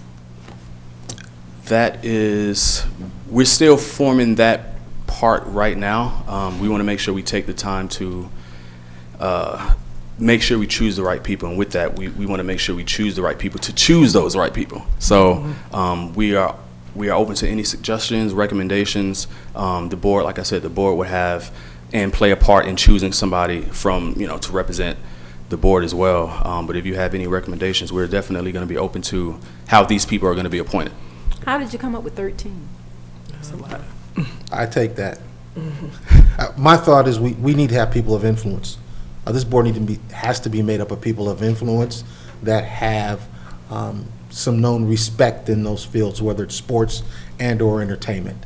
That's what we need to begin to move forward. If we begin to look at even the mid-sized cities throughout America, they begin to put folks in their region on those boards that have an influence to begin to take hold, to begin to make these things take shape in their communities. You look at, even as far as Los Angeles, their board is well over 100 individuals on their board. But I think for us in Clayton County, to begin to get started is to begin to create a proof of concept in moving forward with this. Can you start out with a smaller number and get something done? Or you want a large number and go back and forth? Well, I don't think it's back and forth, but I think it's a fair number where we can begin to get business, bankers, sports folks involved in it with going forward. That's just my perception. Okay. All right, My opinion, I'm Stanford. sorry. Good morning, Board. Good Good afternoon. Good evening. Good evening. Good evening. You know where my Good night. mind is right now. 7:13. Just I took a nap. Brandon, thank you for your presentation. I think just to add on a couple of things, the other proof of concept was important, centered around specifically this board talked about diversifying our revenue streams. We recognize in our budgets we can't continue to cut our way out of our expenses. And so we have to figure out ways to bring forth revenue that ultimately will help balance that out. Does that mean that it has to go to our general funds? Certainly not. But we can now have opportunities to have heads and beds, look at it from a true economic opportunity in space. Then those sales tax dollars that are coming in will help us tremendously in said space. Brandon talked about the 13, as Commissioner Davis talked about that number. Commissioner Hambrick, you're right. The number doesn't have to start at 13, but certainly we'll have representation of this board primarily, and then as we look at the business community about those that can play a huge role in being a draw for those respective areas, then we'll try to identify those individuals to play a huge role in helping us really cultivate what this sports council can be. The other part to kind of keep in mind when we talk about the economic return on investment has a lot to do with the fact that sometimes we don't maximize our infrastructure in space. Point in case where we talk about the school system property or even our parks and recreation, remember they have a public-facing component in space, so we're very judicious about fees and charges that we use at our recreation centers in a lot of different spaces. Now we have a true-up in the costs and expenses to now utilize that space at their true cost to really utilize that, then we can now generate additional dollars that traditionally you would not do under Parks and Recreation. But you certainly could do it under the Sports Council, because again, you would expect those individuals to use the space, that they will now have a larger return on investment and will pay the true cost or the market rate associated with use of space. So again, we're just asking the board to take in consideration that this is another revenue producer for us that traditionally has not been part of our makeup. And then secondary to that, recognizing that as we need to make adjustment, whether that's new board members or looking at bringing in additional activities, we can do that over the long haul, because again, this sports council certainly will have tentacles from the Board of Commissioners, but again, it will have a separate funding function in space, so we are able to do things that we shouldn't probably do on the county government, because they can raise funds that traditionally county government probably should not be in the space to do. So the initial ask is, again, the proof of concept is in space. Do we have an opportunity to identify some sports here in the short term? As Brandon outlined, a lot of the national events that will be coming to the metro area in the next 2 to 4 or 5 years. And so we can get in front of that now. It gives us an opportunity to bring in revenue that traditionally has not been part of our makeup. Is this, are these volunteers on this board and all? Would they have to have staff? What department would they come under? Will they work closely with our Parks and Recreation Board? So to say that, Commissioner, it doesn't behoove the fact that the Parks and Recreation Director might be on the board, because you're looking at utilizing assets and they have to provide the clearinghouse in said space. No, we have a board for Parks and Recreation. But it's dealing strictly with advisory work as it pertains to the programs and services in Parks and Recreation. It's not looked at as an economic and a revenue arm for the overall implementation for the county. But to answer your question, no, it would not be a paid board. It would be individuals that would be provided their talents, would not be compensated in said space. The other part to keep in mind, that a lot of the times to cover the expenses for sports councils in these special events, sometimes you're contracting that out. So you have a turnkey, you have a management company in space that in order to be able to make their money, they only get a percentage. The remainder of the balance of that funding that's coming in place is coming back to the sports council. For instance, you have a council that might come in, or an organization that may take care of 30% of the overhead, meaning that the fees and charges that are coming in for the teams to participate, they only can retain 30% of it. The other 70% is coming to the sports council because they're leveraging the county's property and facilities to take on those responsibilities, because they don't have that. So you have companies that come to us all the time and want to utilize the park and recreation space, but again, it's not a for-profit space. Doing it under the sports council will give us an opportunity to leverage additional funding that traditionally has not been part of our makeup. So we already have a blueprint? Yes, ma'am. Okay. Question, Yes, ma'am. comment? Commissioner Allen? So I remember earlier this year, or maybe even last year, I just got on the board. It was a organization called Game Changers. Yes, They ma'am. came here and they presented. And I remember Commissioner Reeves asking, why can't we use the fields and stuff that we have now? And he said that it wasn't big enough or wasn't built for that. So what has changed from his report versus to today? So the Game Changers report talks specifically about, as Brandon talked about, the junior NCAA teams. We're talking about marketing to what we call biddy ball, or you're talking about the smaller youth that may come in. They do travel, whether it's Dixie leagues. There's a lot of different leagues that are out there that have smaller teams that come in. So we're trying to tap into a market that ultimately a lot of people are not tapping into. A lot of them are driving north to the Alpharetta areas. They have the professional and the turf, and they have all these other fields in play, which our school system has now made a major investment into turf and doing a lot of things in that space. So it really goes back to the market.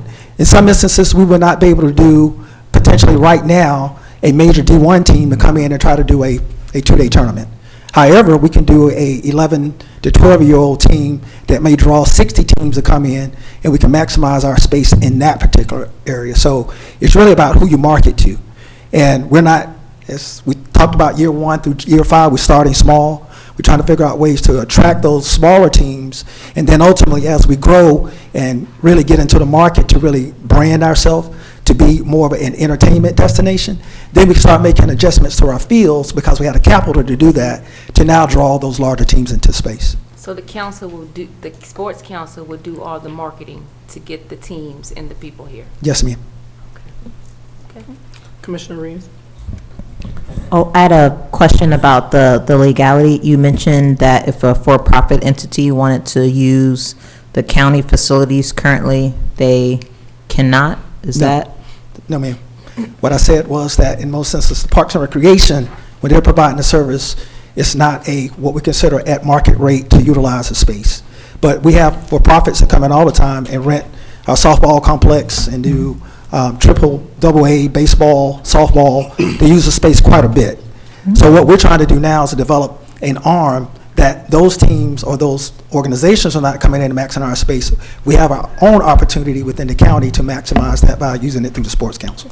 So would it be possible, to Commissioner Hambrick's point, to add something, add a section to the existing Parks and Recreations Board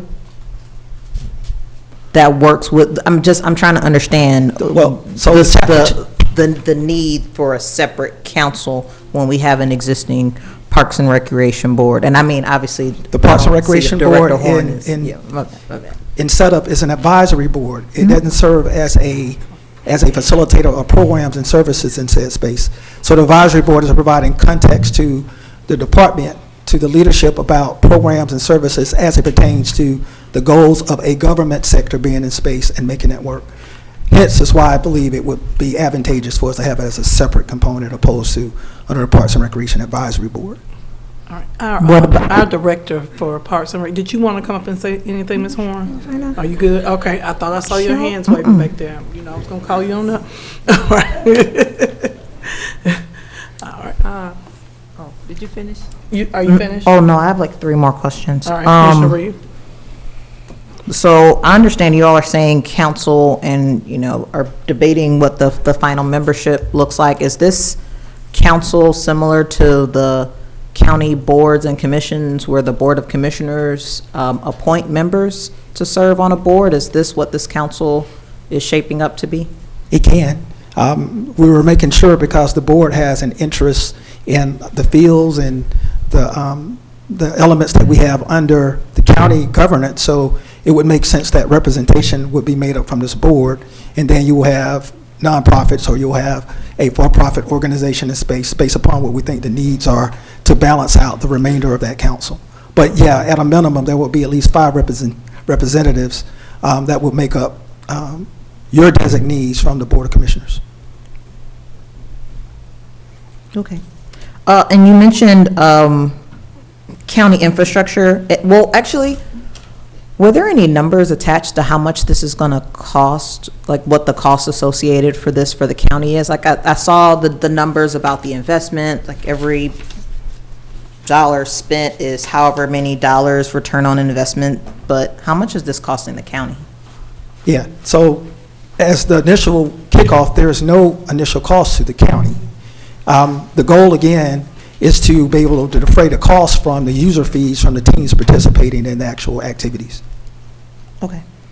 But when we talk about existing county infrastructure, I'm just curious for our budgeting purposes, what it looks like to invest more in, let's say, upkeep of our existing facilities, whether that's through building and maintenance, or I know we have a presentation tonight talking about traffic calming. So, how are we improving the existing infrastructure? If we're gonna increase tourism in the county, then, does that mean that we're also gonna increase the amount of money that we fund to fix the roads, landscaping, cracking down on code enforcement for, illegal dumping. I mean, if we're going to invite folks to the county, how much money are we going to invest in making sure that we have a presentable county to invite tourists to? So what usually happens when you're doing sports councils or you're doing sports activities, you do a financial performer. The financial performer will determine what would be the overhead to charge each team. So if we know maintenance costs, scores and timers, referees, all of that would call for overhead associated with the space, then you do your costs out based upon the number of teams you need to cover that expense. So if we come out and say maintenance will cost us, let's say $50,000 to do a tournament at Flat Shoals Park, we know that would be the overhead before we even start the tournament. We'll make sure we have the price points for the teams to participate to ensure that we cover that $50,000. Yeah, but that is future, like projected maintenance costs. I'm talking about like our existing facilities and how are we keeping the upkeep on those. If we want to attract teams and organizations to come and to use our facilities, shouldn't we also be, sprucing up what we have now? So I'm just curious what those numbers look like. Well, tournament maintenance and doing the upkeep on our ball fields right now doesn't cost us anything. We have to do that now. The maintenance associated with the actual field maintenance to do baseball, football, anything costs us money now. So we're not asking for additional money to now make it tournament ready in order to be able to attract those teams in space. Okay, I hear what you're saying. I know folks like our facilities, but I've also heard from constituents, about things that they want to see improved in the existing facilities that we have. And so I know that I'm going to have folks call me up and say, you all are, thinking about putting money in. I know you said that this right now is budget neutral, but y'all are putting money in a sports council when we'd like to see upgrades in the facilities that we already have for the residents who currently live here versus, okay, we're going to spruce it up because we are welcoming tourists to come in. And now all of a sudden we're going to, have shiny new buildings for folks who don't live here when folks who do live here are asking to see improvements in their buildings. Well, so do keep in mind, Commissioner, what we're talking about, you're talking specifically about parks and recreation space. The whole idea, as Brandon outlined, the inventory in space is just not parks and recreation inventory. The school system's property, the city has property, all those will have skin in the game to help us cover any overhead we have in space. So again, oftentimes with the park and recreation space, you're not looking at bringing top-tier teams that are level one in their sports activities. We're looking specifically at entry-level individuals that oftentimes want to provide another level of competition other than recreation. And so we'll look at using our park space in those particular instances. When it comes to some of the other top-tier activities in space, then we will look at the school system properties because they've just invested, close to $12 million into all of their infrastructure in the school systems properties, to include turf in most instances. So we will try to maximize those areas depending upon the level of sports that are coming in play. Then we'll try to utilize the facilities that we feel like will be more attractive for those type of teams to go to. Thank Just, you, Commissioner Hambrick. Right, well, just to touch a little bit on that, and I don't know if we still do it, but we used to have one of the best tennis tournaments at international parks. Yes, ma'am. I don't know if we still do that or not, and I don't know that there was anything extra other than our, department people keeping it clean and doing whatever. But back with the game changers, would this council have any relationship with the game changers, or is that separate? That would be separate. Game changers would just play a role in helping us with empirical data to help us provide context to other municipalities that are doing things similar, and how do we attract them to Clayton County. They will play a role in that space, but no, it will be totally separate. Okay. Have you all thought of a starting date? Because I saw some dates here of some activities going on, like the Super Bowl next year, the World Cup. Right. Yes. I think the ultimate goal is to get buy-in and answer all the particular questions from this board about your support and viability. And if we can move to have some direction in that space, the goal is to try to get something started as soon as possible. So we probably have missed the bulk of the invitations for our summer months, because it's going to be difficult to try to attract teams in space, but we can get into some of the fall sports, certainly, and if the board sees the value in that, then we'll probably start something in the fall. Yeah, but we really need to be looking at the World Cup and trying to make sure that with the FIFA. Yes, ma'am. I'm sorry, with the soccer. Right. So definitely be looking at that as well. All right. Any other questions at this time, board members? All right. Thank you. All right, thank you, board. All right. Next on our agenda will be traffic calming devices. Thank you, Brandon, Mr. McCarn. Traffic calming devices, Director Matarco.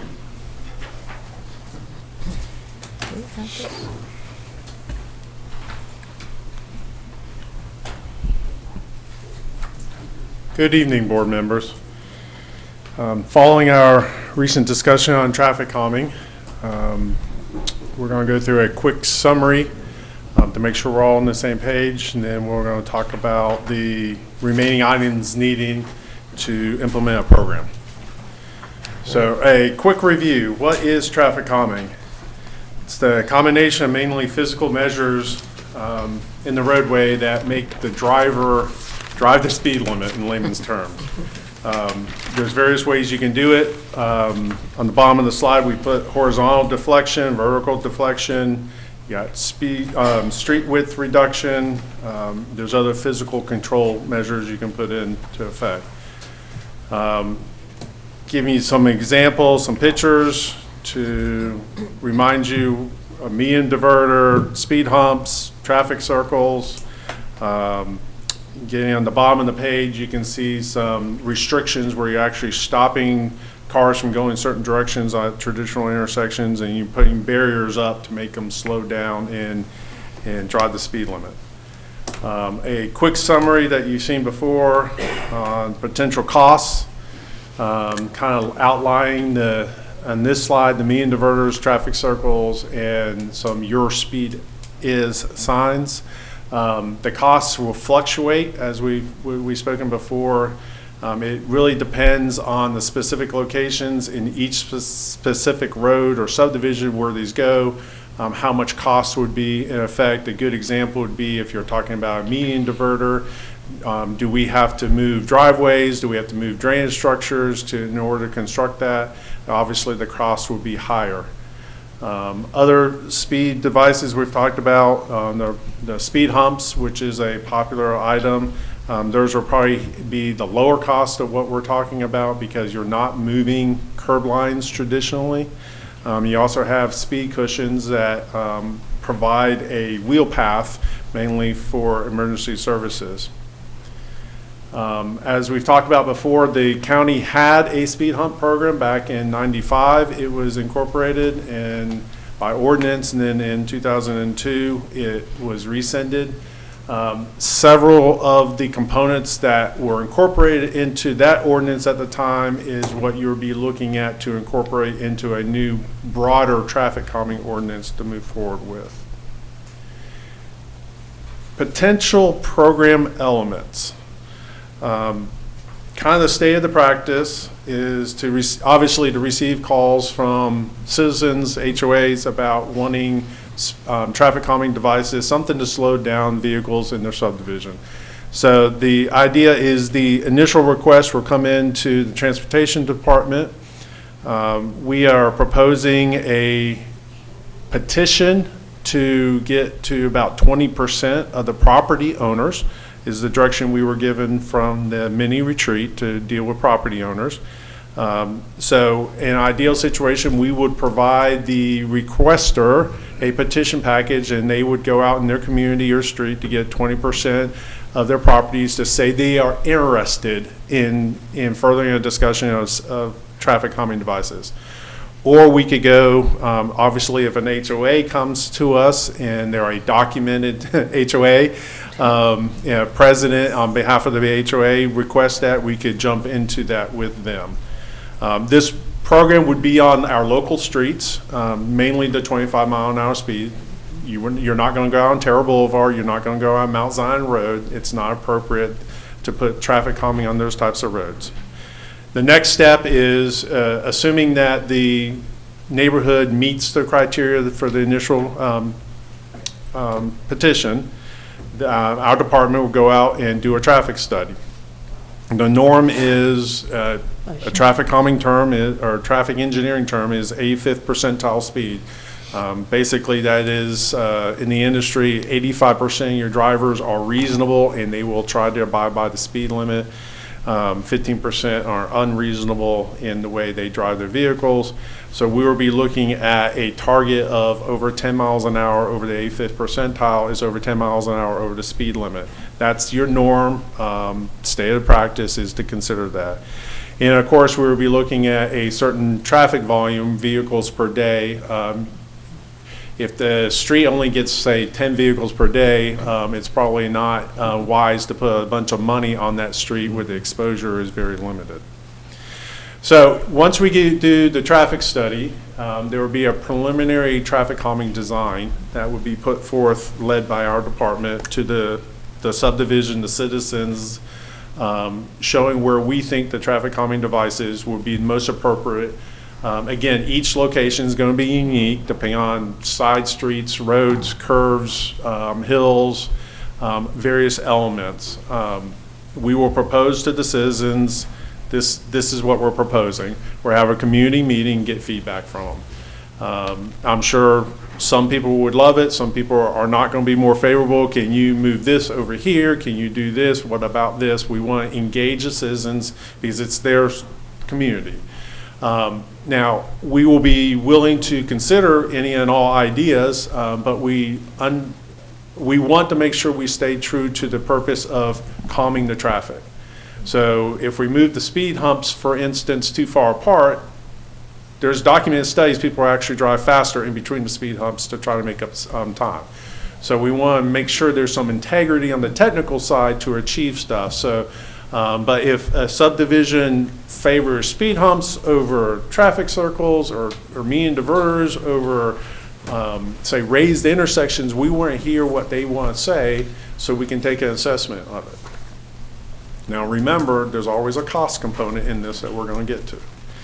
But after that, we will go back and revise the plan based off the input. It could be the exact same thing or it could be drastically different. And basically go back to the community and say, this is what we've come to the conclusion based off your input. Now, essentially, is this something you want to move forward with? From the mini retreat, we were given the 55% acceptance was what we wanted to go with. And at that point, there would be a community petition. Again, the second petition where everyone involved, again, property owners was the direction we were given, would have to sign off saying they were in favor of traffic calming devices in the neighborhood.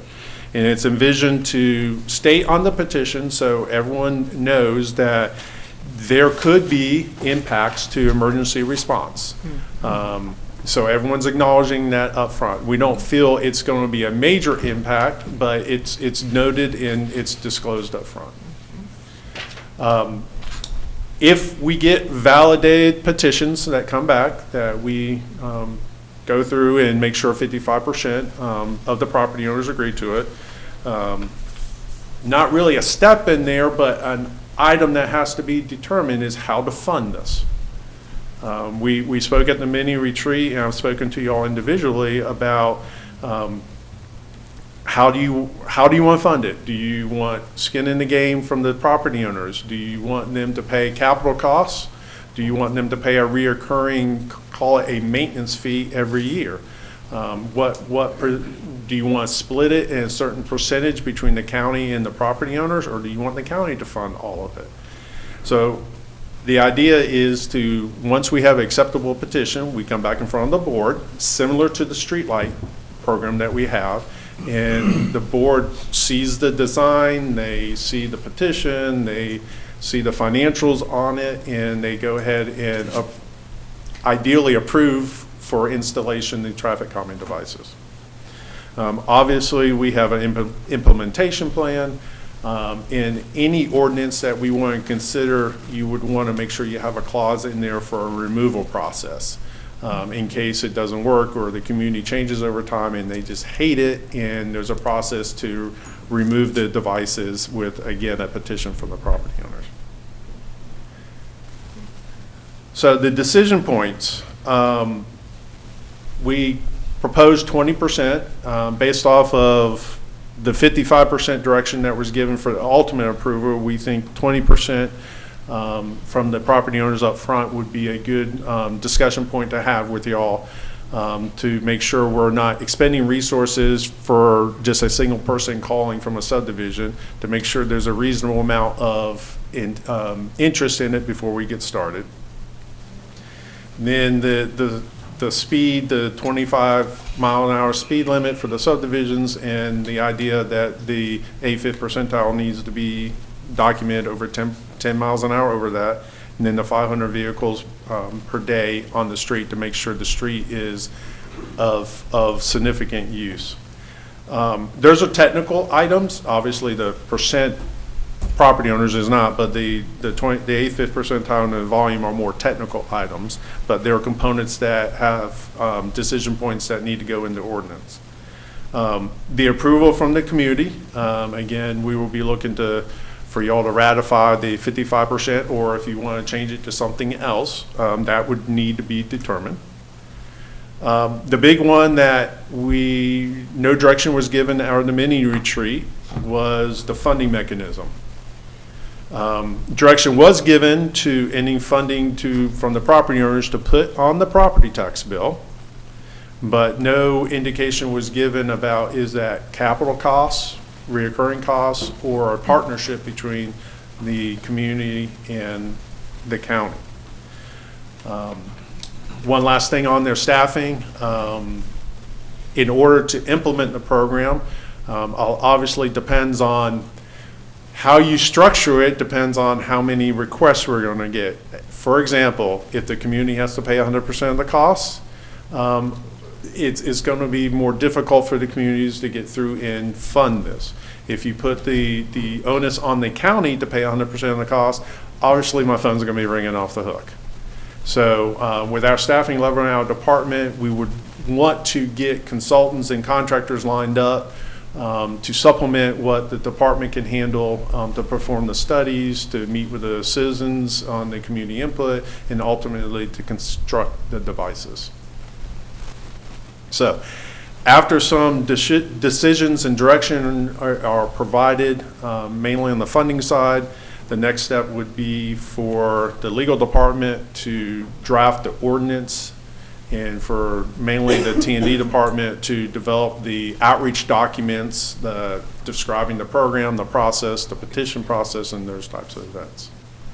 So I know I ran through a lot real quick here on what's needed. I'm open to questions or comments or whatever y'all want to talk about to further this initiative. All right. All right, board members, the floor is open for questions at this time. Commissioner Reeves, you have any questions? Oh, no, not at this time. All right, Great Commissioner presentation. Allen? From the 95 ordinance, how was the funding? The capital costs were by the county. We didn't have a SPLOST program back then. So the capital, I think I'm trying to go through the ordinance here. There we go. The capital costs were by the department.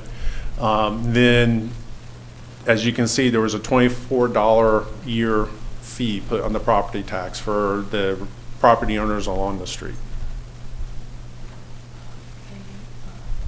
Now, can this go on a SPLOST, or does this have to be like a T-SPLOST or something? Or that's a whole nother new SPLOST and I created? Currently, in the 21 SPLOST program, there is a line on for traffic calming. So you have some seed money to pay for capital costs. When I spoke to y'all individually about it, you could use that funding. You could fund it out of the general fund. You could allocate a certain amount of money every year that you want to put towards it, and we could come up with some priority ranking or something to document the neighborhoods of most need, or you could do the first in, the first one out. And whenever we reach that funding limit, and then the rest of them are tabled until the next fiscal year. There's a couple things you can do there, but you do have seed money. They are improvements in a subdivision or on the road, so it would be eligible for the capital SPLOST program. Okay. Now, of course, in my opinion, I don't think it should be 100% county because of private roads as well. Private roads, the county does not maintain Right, private right. roads. So they will have to pay outright Well, those were the private roads. for private roads, we weren't governed. So they don't get nothing at all. If they have a private road, they could go put speed humps or Yes, do that's what something they on said. themselves right now. All right, thank you. Commissioner Hambrick? Jeff, what happens to the seed money that's in that, 21 SPLOST? What happens if it's not used? It's broad enough that it's called traffic calming. So you could look at potentially constructing a roundabout on a bigger road, one that you would not put a traffic circle or speed humps on, but you could go out, we have a couple of locations currently planned in the department, but you could go out on a bigger road. I know there's one that we have planned for Lake Jericho Road. Roundabouts will calm traffic on your collectors and arterials. Your traffic calming program, or what we're speaking about today, are residential traffic calming. But the money would not go unused by any extent. Okay, so how long are we collecting that? The 21 SPLOST? Yes. It's a 6 years program, so it's still collecting for another couple of years. Thank you. Commissioner Davis? Yes. And that was my major question was, could the SPLOST fund this? You had up on here where, I believe it's on traffic usage. That's one of the criterias they begin to look at, I believe it is, traffic volume. Traffic volume, how many vehicles per day go across, travel that road? Do they begin to look at traffic incidents, such as number of accidents per vehicle usage, or anything like that? We can look at accidents. What you're going to find is most residential streets are not where the accidents occur. You get out on the bigger arterials, collectors, that's where you start really getting into more of an accident analysis. Now, that's not to say there's, fender benders, et cetera, on local streets, but you're not talking about a huge amount of numbers. But we could look into that and try to incorporate a accident side. Now, the whole premise of safety is obviously around into this, in the perception that, slowing vehicles down makes the road safer for all users, mainly pedestrians and residents along the street. Thank you. And also, as far as the program process, what is the anticipated timeline of that, of going through an entire process, if someone was going to build all the way up to implementation? I'll say that's difficult to answer right now. Okay. I'll throw an idea out at you, but it really gets back to the premise of if it's a lower percent approval and the county pays, we're going to get inundated. This is a common thing. Our phones ring off the hook about speeding. I'm sure the police department can attest to that too. If it's a higher cost on the citizen, of course, it's going to be a lower number of subdivisions, and we will be quicker on those types of things. You're probably talking to get, if they present a petition that we could certify fairly quick. There's times to get petitions, but for us to do the traffic study and get a preliminary calming design, you're probably talking 2 to 3 months to go back to the subdivision with. Gotcha. That's fair enough. In construction timeframe, again, if we're moving curb and gutters and drainage structures, it's going to be a lot longer than. And that's why I said up to that implementation process, right? Great, thank you. I was just thinking about your private streets, and you mentioned subdivisions. So I'm just wondering if the number would be as great, because by the time you take away what you call private streets, your state highways, well, I'm thinking of 314 Riverdale Road, whatever, and take those away. So what streets are left? The subdivision streets. When we talk about private streets, the county has very few private streets. Okay, because I know it's subdivisions that I have complaints with. Yes, ma'am. Those are county or city streets, depending on where you are.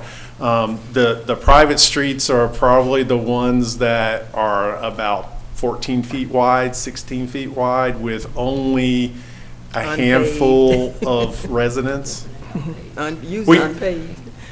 We try to identify them with a different type of street name sign out on the main street that they are indicated as a private street, and then other than the traditional green street name signs. Thank you. All right. Any other questions at this time? Comment. So today, you came for the answer for the funding, correct? So we should be able to make a decision because we've been having this conversation 3-4 times already. So today, you come to us for us to make a decision on the funding for the allocation and collection. Is anyone ready to make a decision? Are we gonna push it off? Well, you can't do We it can't today vote today. anyway. Yeah, we'll do that at our next board meeting. But we can discuss The what we're numbers, going to kinda do before what the people vote, feeling right? like. Yeah, It's not the a binding. The No. vote won't be until legal brings a Right, ordinance right. to To you. us. But the allocation needs to be in the ordinance. So we should be discussing which way we're leaning with the funding? I will take direction as I took direction from the mini retreat when property tax bill and Right. 55% were Right. given. Right. So So- unless there's a legal aspect of taking direction that way to. Right. So we need to, as a board, give him some type of direction so he can go to legal. Is that correct? That's correct. Yeah, obviously, Mr. Reed can write an ordinance Right. and leave Right, okay. holes in it, but depending on what you want to see, it won't be in a finished form until some direction is given. So when are you gonna go to the citizens with information about, okay, if you have this near your house, then it may cause more noise, or if you have it near your house, it's gonna slow down, say, the emergency vehicles or whatever. So when are we gonna let them know that? After the program's developed, after the ordinance is written, then obviously our department has to improve, excuse me. Our department's going to have to produce some, call it light marketing materials of the program. It's similar to what we have in the streetlight program, in the residential parking program, and provide that direction to the citizens. They have to do the petition process, and once they validate the petition process, or like I said, if you want to consider just an HOA speaking for the subdivision, then at that point, it kind of starts it on the department side. So all that's after the ordinance is written and adopted to get to that, to get to the citizens directly. Any other questions at this time? Yes, so no one has any idea of allocation or funding for direction? I say 70-30. That's my 60-40. 60-40. Question for clarification, Okay. would that be the capital cost? Or is that ongoing? Ongoing. No, I think Okay. we should probably invest more in the capital cost because the maintenance and the ongoing maintenance would be partially the responsibility of the residents in the neighborhood. Food for thought. Sure. Okay. The streetlight program puts a nominal cost on the streetlights every year. It's supposed to be paying for the electricity cost. I think if you're going to get into call it an amortization of the capital costs, some subdivisions might be $25,000, some might be $100,000 that they need to amortize. So you're going to get into what type of payback cycles do you want, or do you just want a nominal fee to say the residents have the proverbial skin in the game? $50 a year, $100 a year. I mean, we can make a sliding scale. Now, during the mini retreat, I did caution you, the more complex or individualized you make it per property owner, the more work you're placing on the tax assessors and tax commissioner's office to individualize it. The other programs where there's a fee, as in the streetlight district, there's only a couple fee rates predominantly throughout the county. I think we also discussed kind of buckets because, can you remember the slide that has the different types of traffic calming? Because they had different costs, so, one more forward. Because I know we discussed, This is one of the slides with the costs. Right. That's the only slide I'm providing tonight with just the pictures. right, so the one with the cost, I know some of what we had started talking about was how do we want to differentiate how much we're asking residents to pay depending on how type. much the end, right, the end product costs. I mean, one factor in there, if we get one street that comes to us and say you have 20 residents, their cost per resident might be higher than a subdivision with 200 residents because of how you distribute the cost over the whole subdivision. That's why it's very specific for each subdivision and what they need. Do we have any comparables from other counties that have similar programs?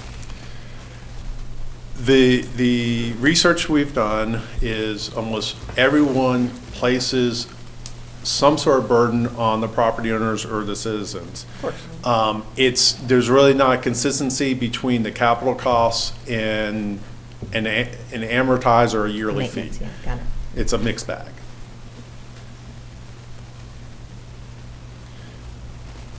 So when do we need to make the for the board, when do we need to make the determination to get it to legal before the vote? Maybe that's a legal question.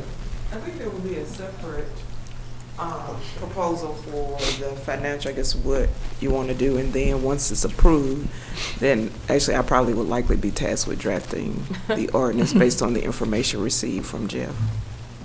Okay. But when do we as a board make that decision? Is there anybody on the board? I'm hoping we could do it tonight. Madam Chair? It's up to the board members. Would you all like to make the decision, ladies and gentlemen? The whole thing is, for me, it's, do we want to go forward with the program? That's step one. And then step two is to begin to look at it at a later based off, prime example, how much SPOS dollars is available, how much SPOS dollars will become available, and how much skin in the game do we want the residents versus the counties.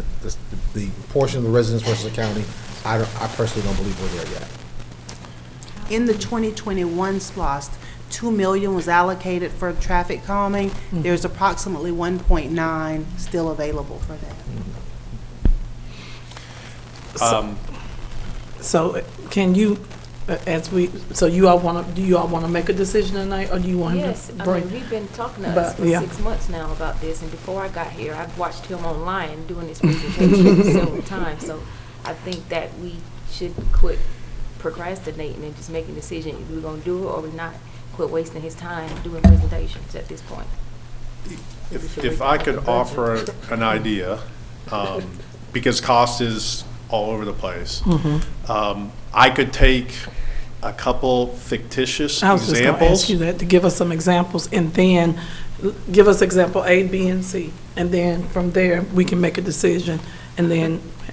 I mean, I can give you some costs Yeah. and throw out some ideas if you do 100% on the property owners, if you do 50/50, or if you do this is If you what do you're looking 60/40, at. 50/50, however, and then give us those examples, and then we can decide what makes more sense as a board. Then you can see a magnitude, I Yeah. guess, and that might help. That's make what I'm used to that saying, decision. so, yeah.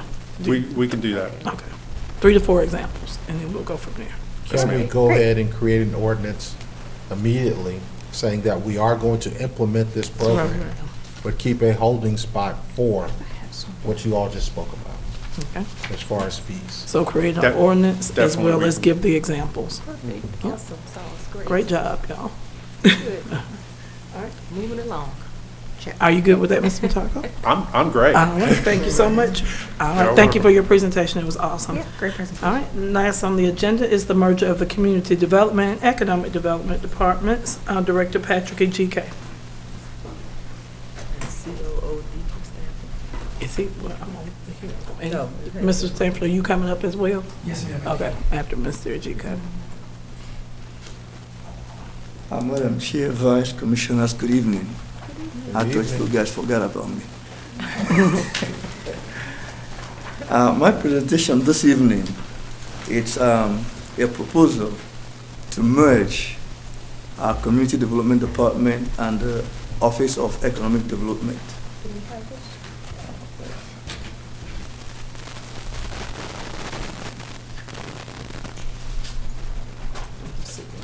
So, Mr. GK, do we have a copy of this? yeah, Did y'all get one?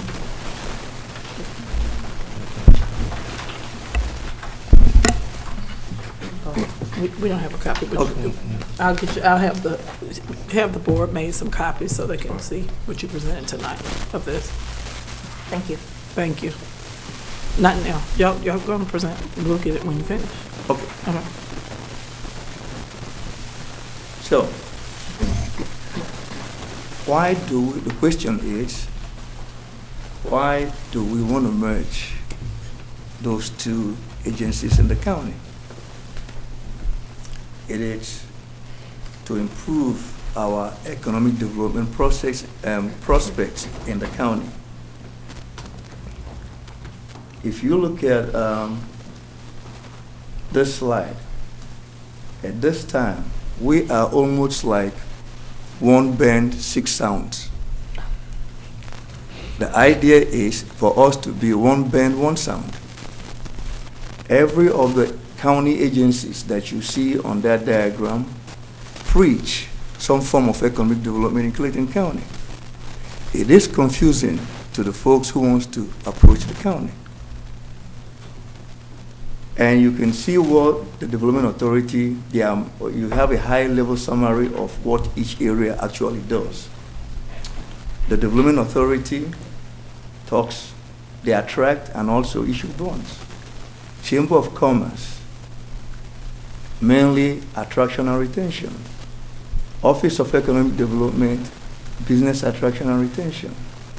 And community development, invariably, does the same thing. Because there are companies that come directly to us. And we start talking to them because they want to get in the process and do what they do. So the question is, how do we become one voice? Because we all play for the same team. So on this slide here, it's the proposal merging Office of Economic Development and Community Development. The question is why? If you cannot see what we do, I always preach the components of economic development. What you see, where it had the core economic development components, those are the discussion points on whoever is coming to this county. One of our issues have been in when you deal just with attraction and go invite them, when they come and get trapped in the process, and that has all been the complaint, that they get here, we put them into the zoning process, it becomes a problem. It cannot be done for some reason. By combining these two departments, we will discuss all aspects of land development in the county for the company to come. We will talk about the land use. We will talk about zoning, land development. Those are really processes. The land development part is, you guys know about it, our technical review committee, composed of 4 major departments in the county. So we'll talk about all those discussions up front. What are we doing by doing that? We are setting expectation. There are no confusion as to when they come to our county. We get blamed, or they don't know what they're doing. Well, the idea is the expectation was not set from the beginning. So this idea is to clear the path. Make sure they understand what it is. They are the most expensive, one of the most important, not expensive, one of the most important things is time. if you can set an expectation, a reasonable expectation for time, they understand it. They know how to program their projects. Then they will proceed. So if we deal with land use zoning, land development, and building permit upfront, understanding their project and breaking it down for them, then they will have a better experience when they get to our county. In combining it and accomplishing what I'm proposing, we have to do a number of things. One of the proposals is to have a dedicated business recruitment advocate. I know the board understands this. Trust, relationship, and experience is really economic development. An advocate, the reason for an advocate will someone who has experience in the metro, in the state, in the country even, and overseas maybe, to be an advocate for what we do. But more importantly, we need to be in the conversation when we're not present. Economic development deals are done maybe when we're not there. We need our name, our county's name, to be in the conversation when we're not there. That's what the advocate will do. By doing such, it shows our commitment in changing the current state of play. The current state of play, we all know this. We don't want to just not do something and go by it. This idea is to get into doing and lessen the perception issue. Create a game plan that trumps the perception issue. Are we going to solve it in one night? No. But the appearance in the metro, in the state, is that we're here to play. On the right side, what the advocate going to be doing is also bringing reputable companies that meet your vision of what the county needs to be. And when this entity does this, then everything on the right, county, CD, and OED, Development Authority, and Chamber of Commerce, will be on the same accord. I nearly used the word or the phrase, will be forced to be on the same accord, because we're getting the information from one place. All that said and done, if you look at the bottom part where it says update the 2021 Economic Development Strategic Plan, we have to know what it is we're selling.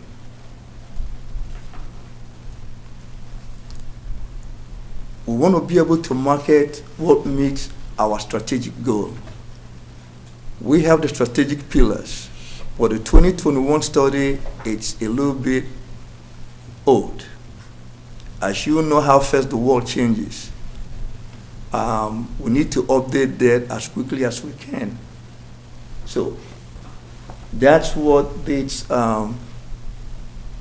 merging the two departments will do, is to improve what we do for economic development and make sure that the metro recognizes the state and the world that recognizes what we're doing. So, in summary, the benefits of this idea is to centralize messaging and communication channels, provide business prospects clear expectation, which is very important, outline county's assistance with core elements of successful economic development projects. That means when they get here, I'm not sure if the board knows this, we do not have an incentive package approved by you. We need to get to it first, because they are asking. But I can offer it. So there are a bunch of ideas that I'm going to be coming back representing those things. We have an incentive. You said an incentive project approved. Package. Package. Yeah. I heard what he said. I hear him. Incentive package approved by us, the board. That's what you're saying. To give out to. Yeah, to give out to folks. Mm-hmm. It was presented in the work session. Okay. When? And when the former director was here. Okay. Yeah. There was a study. A consultant came and did a study and produced a report of what that is.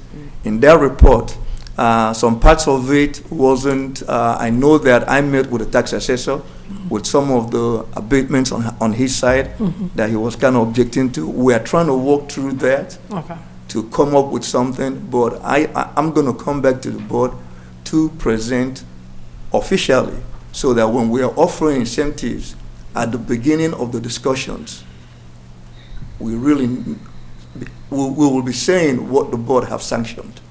So that's the plan. So next bullet point, fully implement project expediting internal processes and approach. The plan here is there are two parts of economic development. Bring them to the county and go through the process. Bringing them, part of the proposal, what we're going to do. One place we have control, complete control, is when they get here, what happens? The process. So we concentrate on making sure the process works. It's not what we've done it in some project. We have tested our expediting process, and it works. And our new catchphrase is concept to completion with continuous concierge experience. That means when you get here where we're talking about planning and zoning, we're with you until we issue you a CO, a certificate of occupancy. You will have a project manager tracking the project the whole time. We leverage county resources, stakeholders, and regional and planning partners. We have started doing that already, way before this presentation. We have more visibility, at least at the planning level with ARC. We have started weekly meetings with the Development Authority, with the Chamber, talking about projects that are coming to the county. So we are beginning to reestablish internal communications. And like I said, in my presentation, I referenced updating the 2021 Economic Development Strategy. The update should be consistent with the vision and recently approved planning studies. We have the comprehensive plan that dealt with the land use. We have the zoning rewrite that you all just approved. We have the Community Development Assistance Program and CDAP for housing. So there is a lot of current studies that we need to implement. If those studies don't find their ways into our regulations, into our code, there will be studies on the shelf. Some of the housing, we had a presentation this morning from ARC about housing in the metro. We have work to do. But the idea is when we do all this, that they find their way into our ordinances so that we can implement it. So, and lastly, establish a stronger metro presence with a dedicated business recruitment advocate. And commissioners, that concludes my not quite. Let me show you the structure. I'm sorry. This will be the structure of a new department. There are some aspects of it to the right. There are some There are some aspects to the right that we need to figure out some of the positions. Thank you, sir. That we're going to figure out some of the positions as we get there. But this is the structure, and there are some reorganization in the current structure of the development department geared towards the expediting the process, making sure there are people dedicated to watching on a daily basis what is happening, because that's the only way we can keep the promise that we are going to be with them from start to finish. All right, Mr. Stanford. So now that I realize it's no longer morning, we now wanted to kind of talk through the particulars of what Mr. G-Gate has provided to you. So do recognize this is a proposal. This is not necessarily what the board may want to see, but we want to talk to you through a couple of options. So the merger talks specifically about community development and economic development being consolidated. The reason why this became a proposal, if you remember, the board talked specifically about land development. And the only way to be a player in the land development side of the house, we have to ensure that all of our processes within government operations are coinciding with one another. If we're going to be in the business of being developers or being the owner of said land or being in a P3, like we've had with a couple of options, we have to make sure that everybody understands our development side of the house as well as permitting and the whole land assemblage side of the house. So this became part of the presentation to show you an option to consider. The other three options that you can think about is, one, Office of Economic Development can continue to stand alone. It'll be a standalone department. The challenge with that, one of the cons associated with that is, again, when you talk about land assemblage, they cannot do it in a vacuum. They serve as the concierge piece in space, but they don't know all the planning, they don't understand the permitting side of the house. And what we hear from some of the developers most of the time is that very thing. You don't have, as Patrick just alluded to, from concept to completion.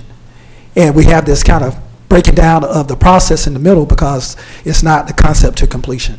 The other part is that we've had requests from the Development Authority to move the Office of Economic Development back to Development Authority. The challenge with that space is specifically is staffing, as well as the fact that Development Authority primary role is about bonding projects, not necessarily be the concierge or the conduit to that space. And then the fourth option to consider is that you can use a contractor. The contractor can come in space and handle the actual build out of Office of Economic Development. But oftentimes what we learn with the contract, that's very short term. They may give you a destination spot for the first 6 to a year, but after the year, then ultimately it becomes a duplication of effort. So therefore you either have to find a new contractor, they're either looking for additional money, and that becomes even more of a difficult proposition. So one of the main things we want to continue to elevate is that if you think about economic development and a three-legged stool approach, this would what it would be. If the community development and the Office of Economic Development serve as the business arm that looks at business attraction, how do we bring new development to the county? If the Chamber of Commerce look at the development, Chamber of Commerce is looking at business retention. How do we ensure that businesses are already in our pipeline? How do we ensure that we can retain them so they can continue to be long-serving businesses within the community and give us a return on investment? And then lastly, but not least, the Development Authority, or if we use the arms of the authorities, then of course they're serving as a funding mechanism in place. But they also can serve as a workforce development piece. We're talking about upskilling individuals to be in space. We need somebody to take that lane and work comprehensively with the chamber as well as community development and the Office of Economic Development. So again, you ask us to be innovative and bring forth ideas and concepts that are a little different from where we need to be. And do recognize, even with the Sports Council presentation, there are communities within our metro area that have a combination of community development and the Office of Economic Development. That would be Gwinnett and Cobb County. We continue to use the Cobb County model for a great reason. We talk about an $80 million return on investment. We look at Truist Park and the Battery. That came from a vision of the collective work, but also came from the leadership of their board really moving forward to do something that was a little different. Then ultimately there was a lot of pushback in the Cobb community about that, most definitely. But now, we all travel up and do all the things in the Battery and go to the Braves game and talk about really what a true destination spot will be. We talked about that specifically in our Mount View area. That can certainly be a destination spot when it's all said and done. So again, we want to provide you additional options for the board to contemplate. Try to provide some context to the differences in the different opportunities you have in space, whether it's standalone development authority or a contractor, and then recognizing that we feel like this kind of gives us a better footing when it's all said and done. So we yield back to the board about what you see as a valuable option. And if the board needs additional questions or we need to provide you additional information, we certainly can do that. But our goal would be at some point in time bringing back to the board. If you see this as a framework that you can endorse, then we can put that on a future board meeting for you to consider. All right, board members, are there any questions at this time? Yes. Advocate was mentioned a couple times. Would that be the same as project manager, or is that a different position, a different person? It could be the same person. So the advocate can certainly be, we still are filling the position of the Office of Economic Development. That position still will be filled. Maybe not at the same level you will be to the primary, but it may be equivalent to the administrator levels within community development. So they will be tasked with helping to continue to run the division of Office of Economic Development, but they'll have a better work relationship with the business license manager, the permitting manager, and all those other elements within community development. So there's better continuity throughout the department. How many positions up here are new positions? Are they already in the budget? No new positions. The only position that's not filled right now would be the Office of Economic Development Officer. So then maybe we could start having more of a commitment and working together as far as not only community development, economic development, tourism, and it was something else. They're all working together, but at least this, because I've seen this format before. Yeah, so if you think about it, and we can certainly provide a updated visual, the tourism arm, if there is an approval of the sports and tourism. No, it doesn't have to be here. I'm just saying working together, because I think right now. So I'm trying to draw a pipeline to where the connection would be. Okay. So tourism can continue to work in tandem with the entertainment side of the house under economic development. The Office of Economic Development, under the direction of the Director of Community Development, would work in tandem with the Development Authority and the Chamber to ensure that there's continuity about what businesses are coming, why we're losing businesses, providing reports to this board about what is a metric in place to ensure that we're maintaining those businesses in a better way. And so there will be better continuity in the overall implementation of the space because of the fact that we have the tentacles that are going to these other authorities or departments that will continue to work in conjunction with the overall development of the Office of Economic Development. Thank you. Any other questions at this time? Commissioner Davis? Yeah, I see one benefit in where you have it as the Office of Economic Development Officer. The rest of it kind of acts as a support staff for economic development. I can see that to where, in a sense, it inorganically grows the support team for it. Where I'm falling short a little bit is in that Office of Economic Development structure as far as responsibilities, and I don't want to get into job responsibilities, more responsibilities of actions of going out into the community to attract. Currently, the way it's structured is that we have a marketing manager and a project manager. That's what the way, and also an office admin. That is the way it's currently structured.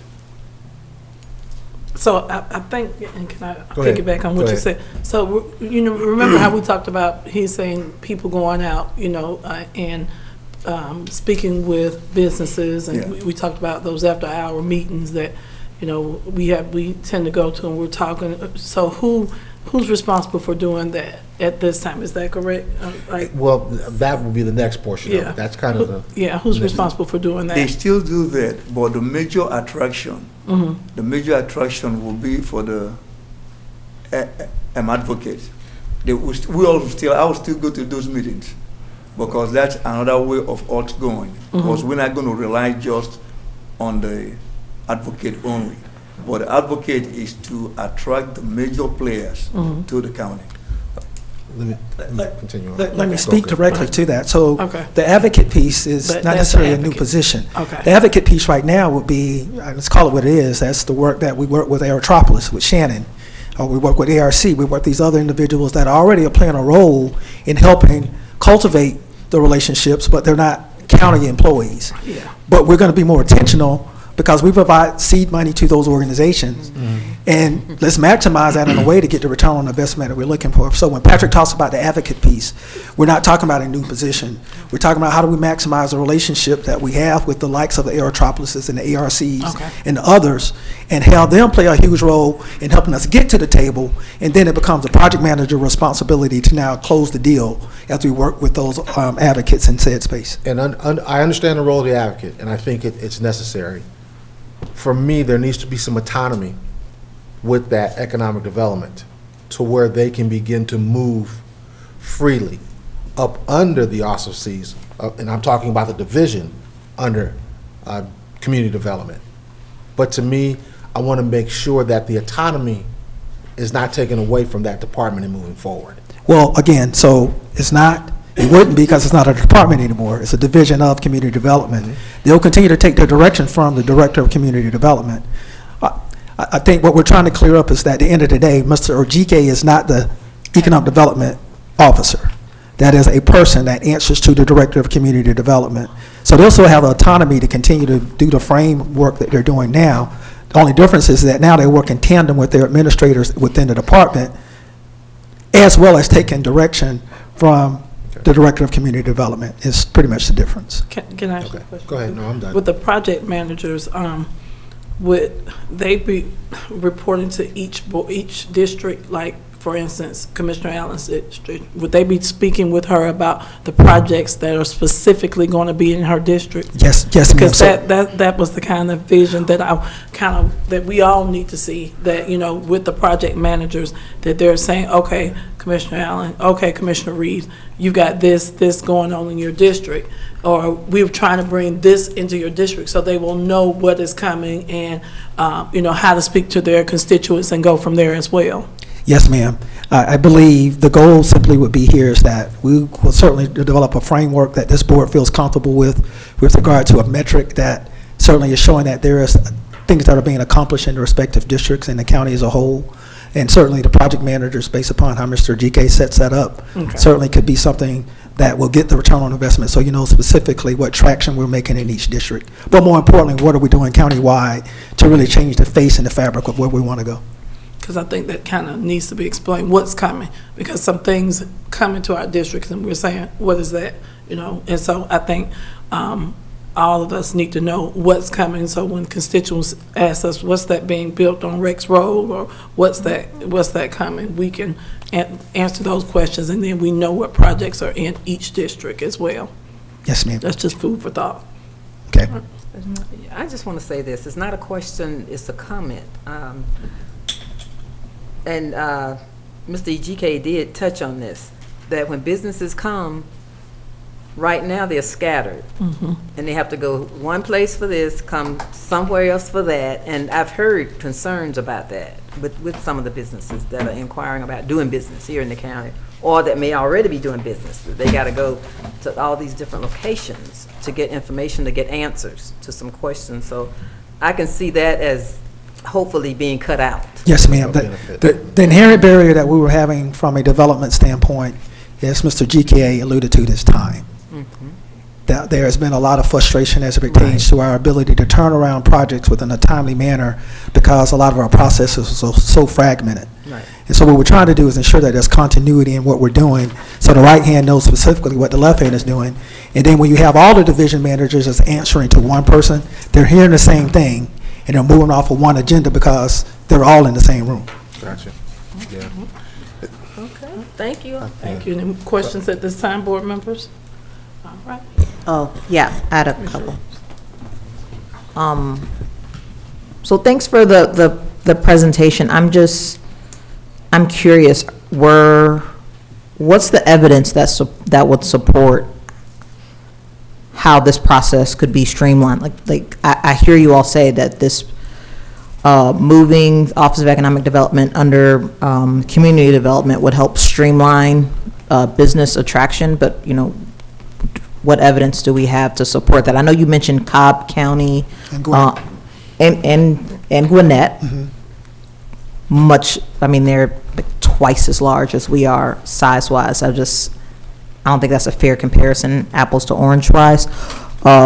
So what prompted this decision, maybe is the question that I'm trying to get to. Got it. So I'll be glad to answer that question. So help me have an understanding, why would the size have a determiner on the effectiveness of the recommendation?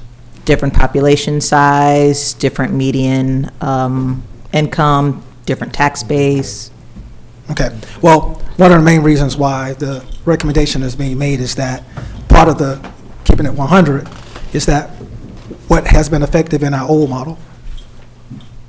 The old model hasn't provided us the return on investment that we've been looking for. What's the old model? The old model is to have a standalone department and then have them go forth and provide recommendations to this board about development as a county as a whole. How long has the county had this standalone Office of Economic Development? Prior to it going to the Development Authority, that was the model. Then it went to the Development Authority for 2.5 years, came back to the county. It's been in the county now another 3 years.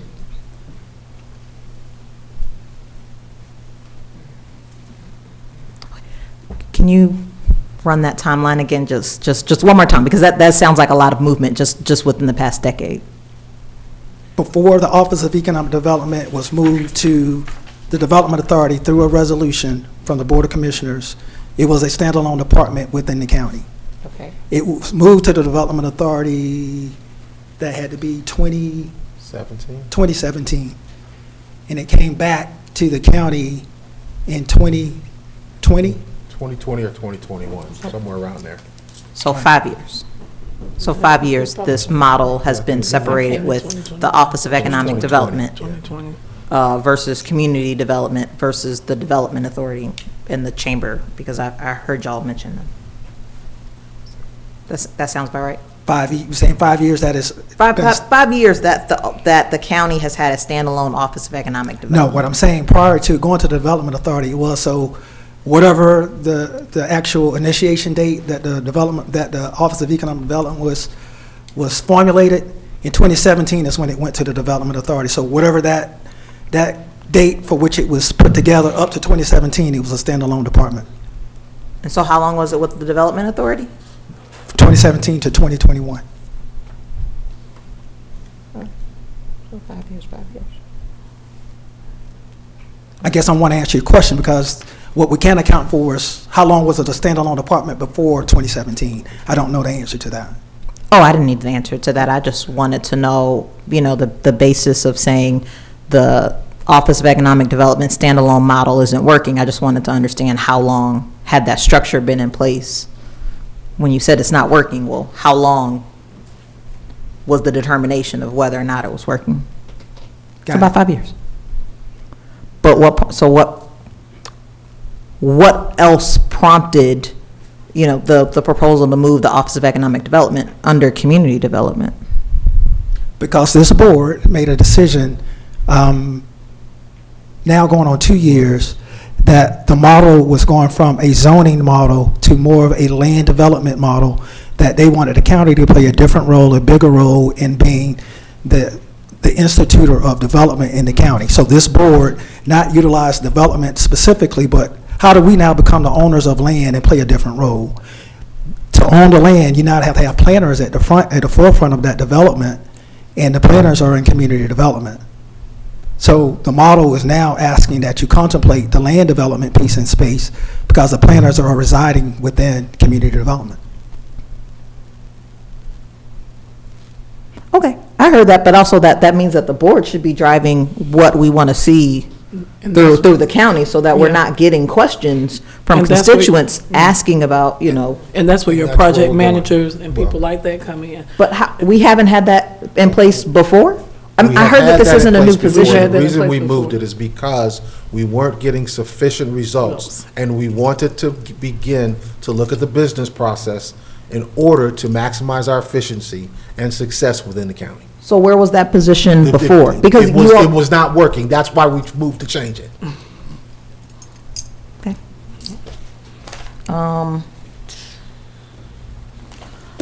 And then I guess the other question is, were there any other county departments that there were conversations around making changes to other departments? Or is this just like a standalone, only this department we are considering making changes to? No, there was no recommendations on any other departments, but this became a byproduct of the Office of Economic Development position being vacated.